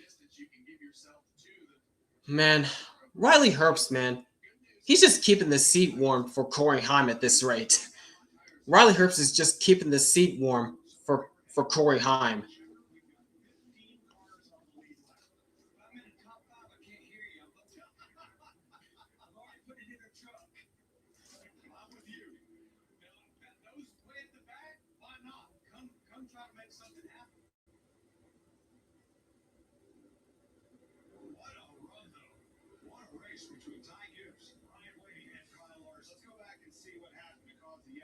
What happened to Herbst? Oh! Oh my gosh! Kyle Busch just drove through Riley Herbst, man. Kyle Busch just drove through Herbst. Wow! Oh my gosh!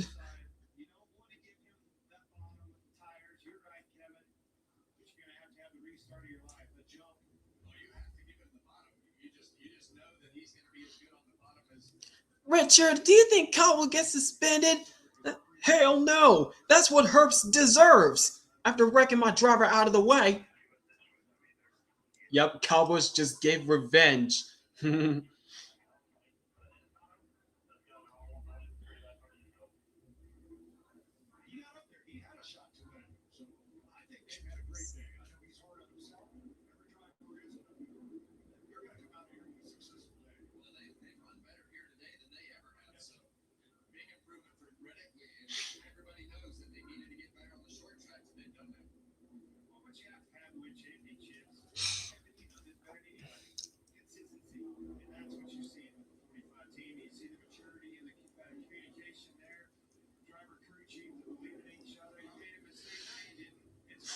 Yep, now we might see a battle.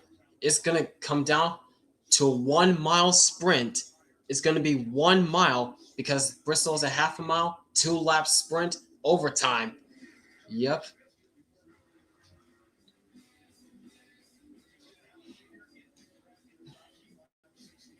It's gonna be a 1 mile sprint, boys. Time your belts.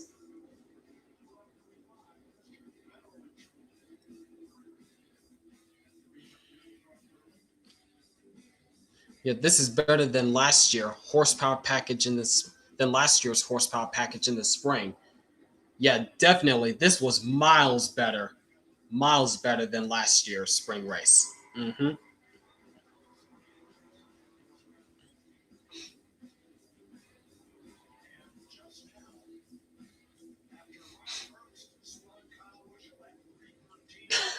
Man, Kyle, he just drove through Herbst.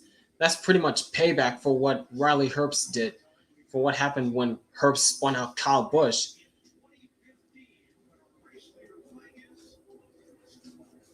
All right, are we coming to the choose rule this time?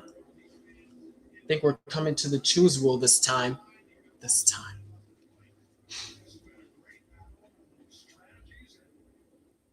Yep, choose rule this time. Who goes where? Oh, Blaney goes low. Oh, man. Oh, boy.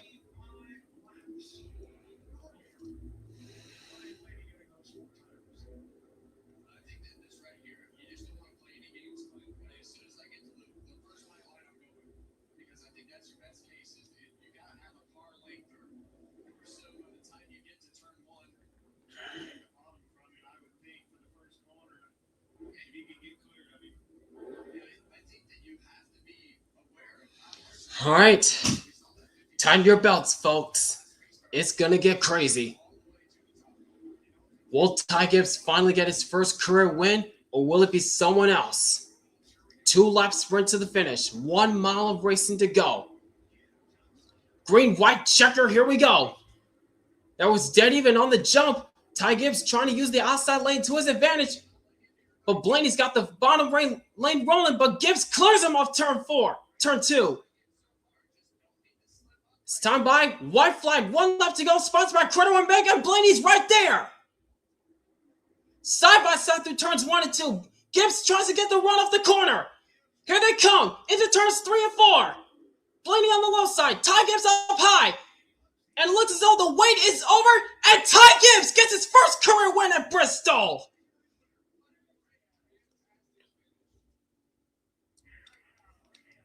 The wait is over, finally, for Ty Gibbs.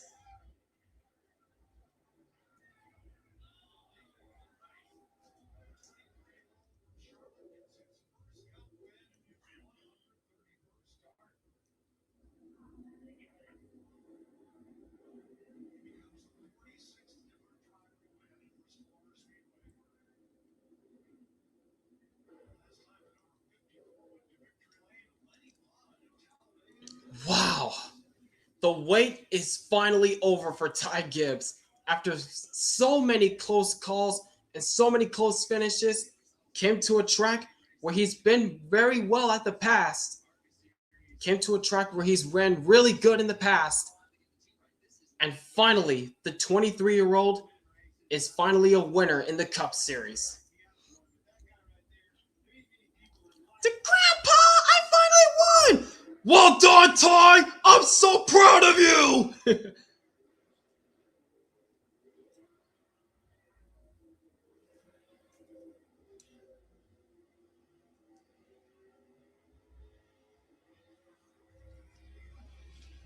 And he's burning it down on the front stretch. Holy cow.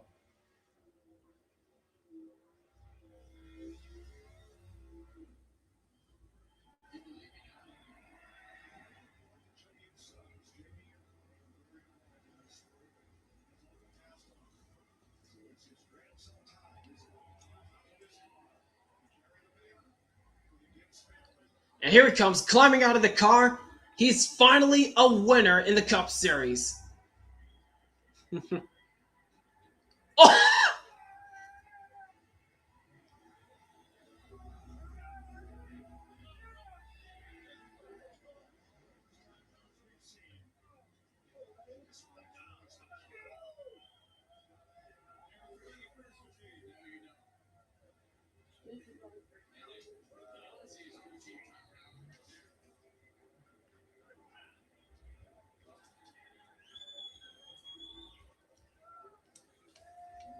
Again, the congratulations from his crew.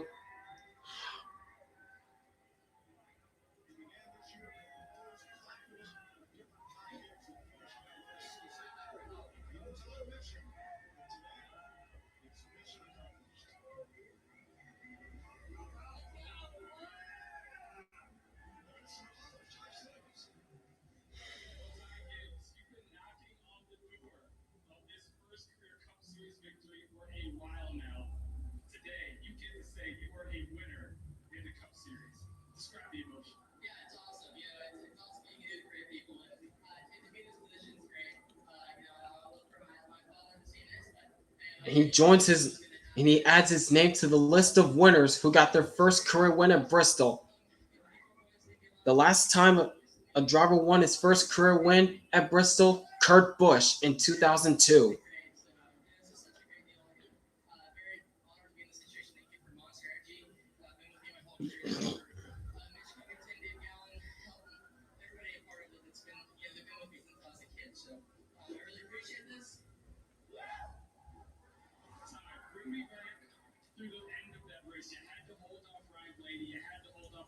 Champion and Kyle Larson. What did it take to have the composure to bring this thing home? Yeah, honestly, I didn't really know here if I was going to win or not. I thought the race was awesome.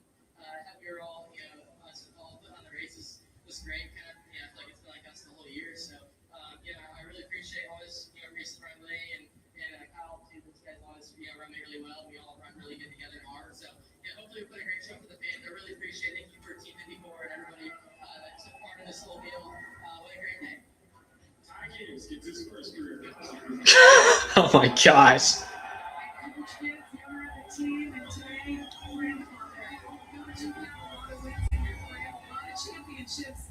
What is this moment like right now, watching your grandson get his first win? One of my best experiences. Obviously, when Diddy won honoring JD's life, it was such a huge deal. When I think about Coy, he brought Ty up the entire time. I know he's probably watching. And so I just want to thank so many people. It starts with God. He's blessed us and our family. It just really can't say it enough.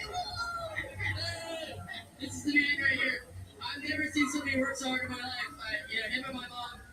Shop at 6 a.m. or 7 p.m. or whatever is there. Not there. They're always there. They work their ass off. I really Oh. great role model. I want to be your close friend. Oh my gosh, Ty Gibbs. Oh my gosh, he is enjoying every minute of it. Wow. Wow, wow, wow. Wow, wow, wow. Tyler, Coker, Grayson, all of our guys on the team. They did so much for this.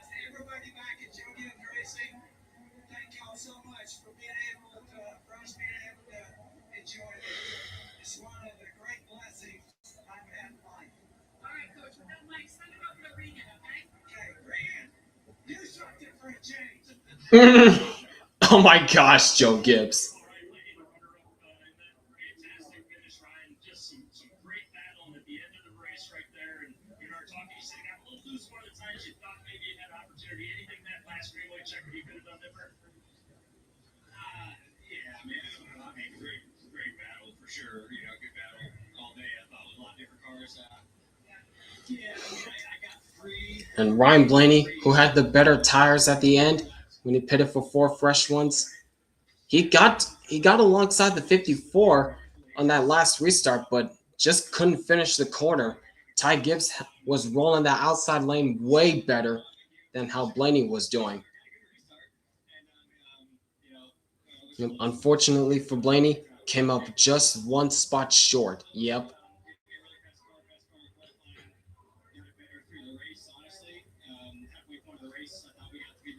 Yeah, Blaney was there, just not enough.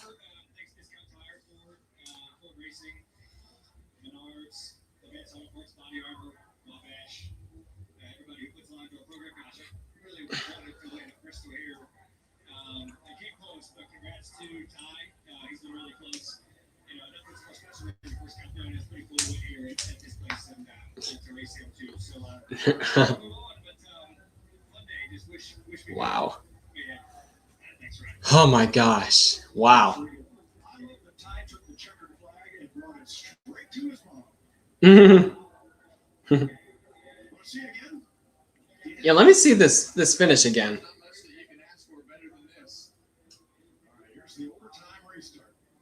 Yep. Ty Gibbs, here's the restart, the final restart. Ty Gibbs on the top side. Blaney has the 4 fresh tires on the low side. And Gibbs just got a big shot from Larson.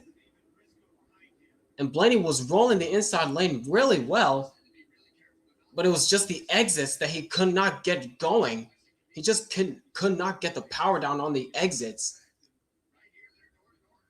Door to door right there. White flag. Yep, it was the runs that Gibbs was getting off the top side that Blaney couldn't get it. And Blaney tried to gas it right there. Nearly lost the car. Not enough.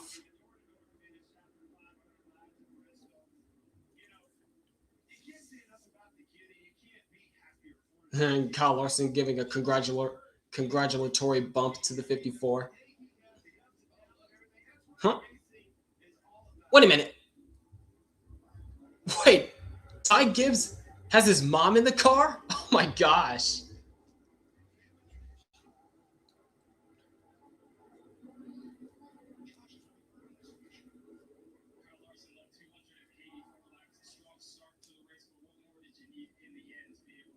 Kyle Larson, who led the most laps today.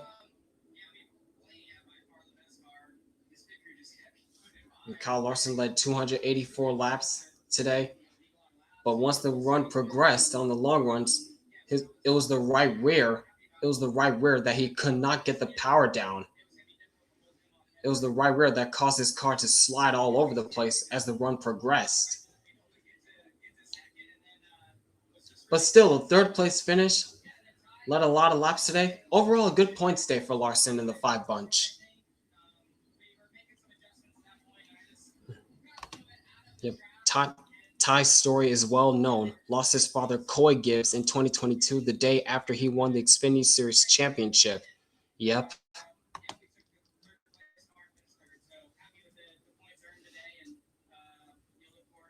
It's been a long time coming for that 54 team. He took over for Kyle Busch. Well, basically, it was known by then that he'll be taking over Kyle Busch's spot at Joe Gibbs Racing in 2023.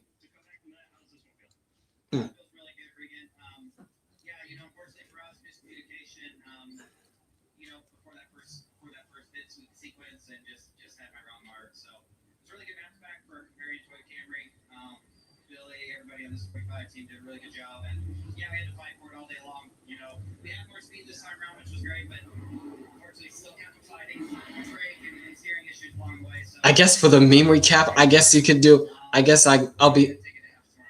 I guess for the meme recap, when Ty Gibbs won and does his victory celebration, I guess I'll just do, Grandpa, I was running it first.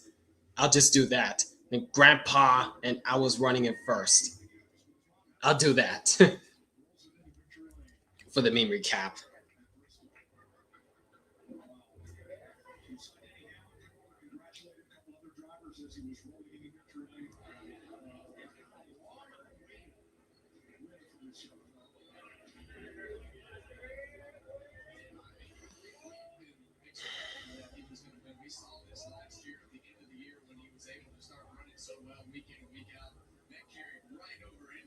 Season this year to put himself into victory lane here at Bristol. Good to have him last year here. A little bit of a mistake coming off pit road and also at the end of that race, but there's a reason we have him on the pre-race show. It's because we believe that it was coming and it may come right here this weekend.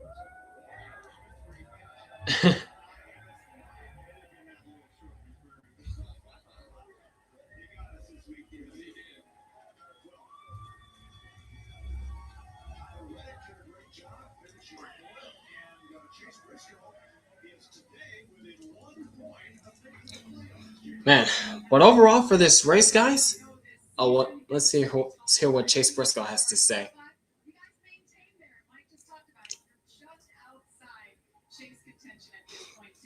Another solid run for Chase Briscoe after having such a horrible start. Rounded out to a 5th place finish. He needed this run big time after having a horrible start to the 2026 season.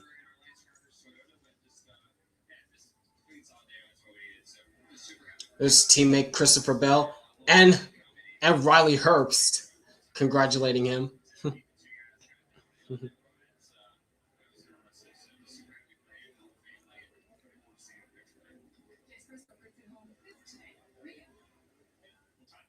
Todd Gilliland, who gambled by taking 2 tires on that second to last pit stop to gain track position. He rounds out with a solid 6th place finish. How about that for Todd Gilliland? But overall for this race, guys, it was miles better than what last year's spring race was, when it was just a dud from start to finish. But this race, it had everything. Had passing, a little bit of a domination from Kyle Larson, leading over 280 laps. But in the end, it came down to Ryan Blaney when it looked like he was about to cruise to victory.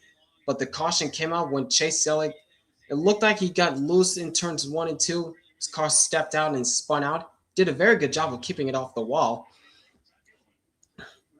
But that set up a sprint to the finish with about 15 laps to go. Ty Gibbs with old tires trying to hold off the field with 4 fresh tires of Ryan Blaney, and Larson with 2 tires, who Larson got there first, but he just could not get around Gibbs or Reddick. Besides, Reddick was there as well, but he just could not get around Ty Gibbs.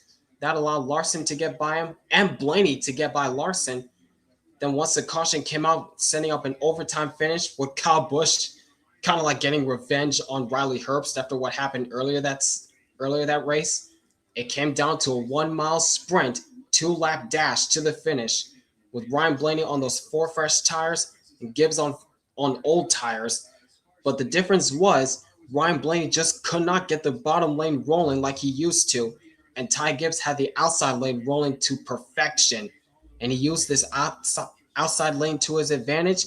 And finally, after 3 years in the Cup Series, Ty Gibbs is now officially a NASCAR Cup Series winner. it's been a long time coming for Ty Gibbs. Took over Kyle Busch's spot in 2023 after Kyle Busch left for RCR, which Kyle Busch still continues to struggle at. And don't forget, this is a contract year for Kyle Busch. So whether or not will he be staying at RCR, or will he, I don't know if I should say this, or I don't know if he should retire or go to another team.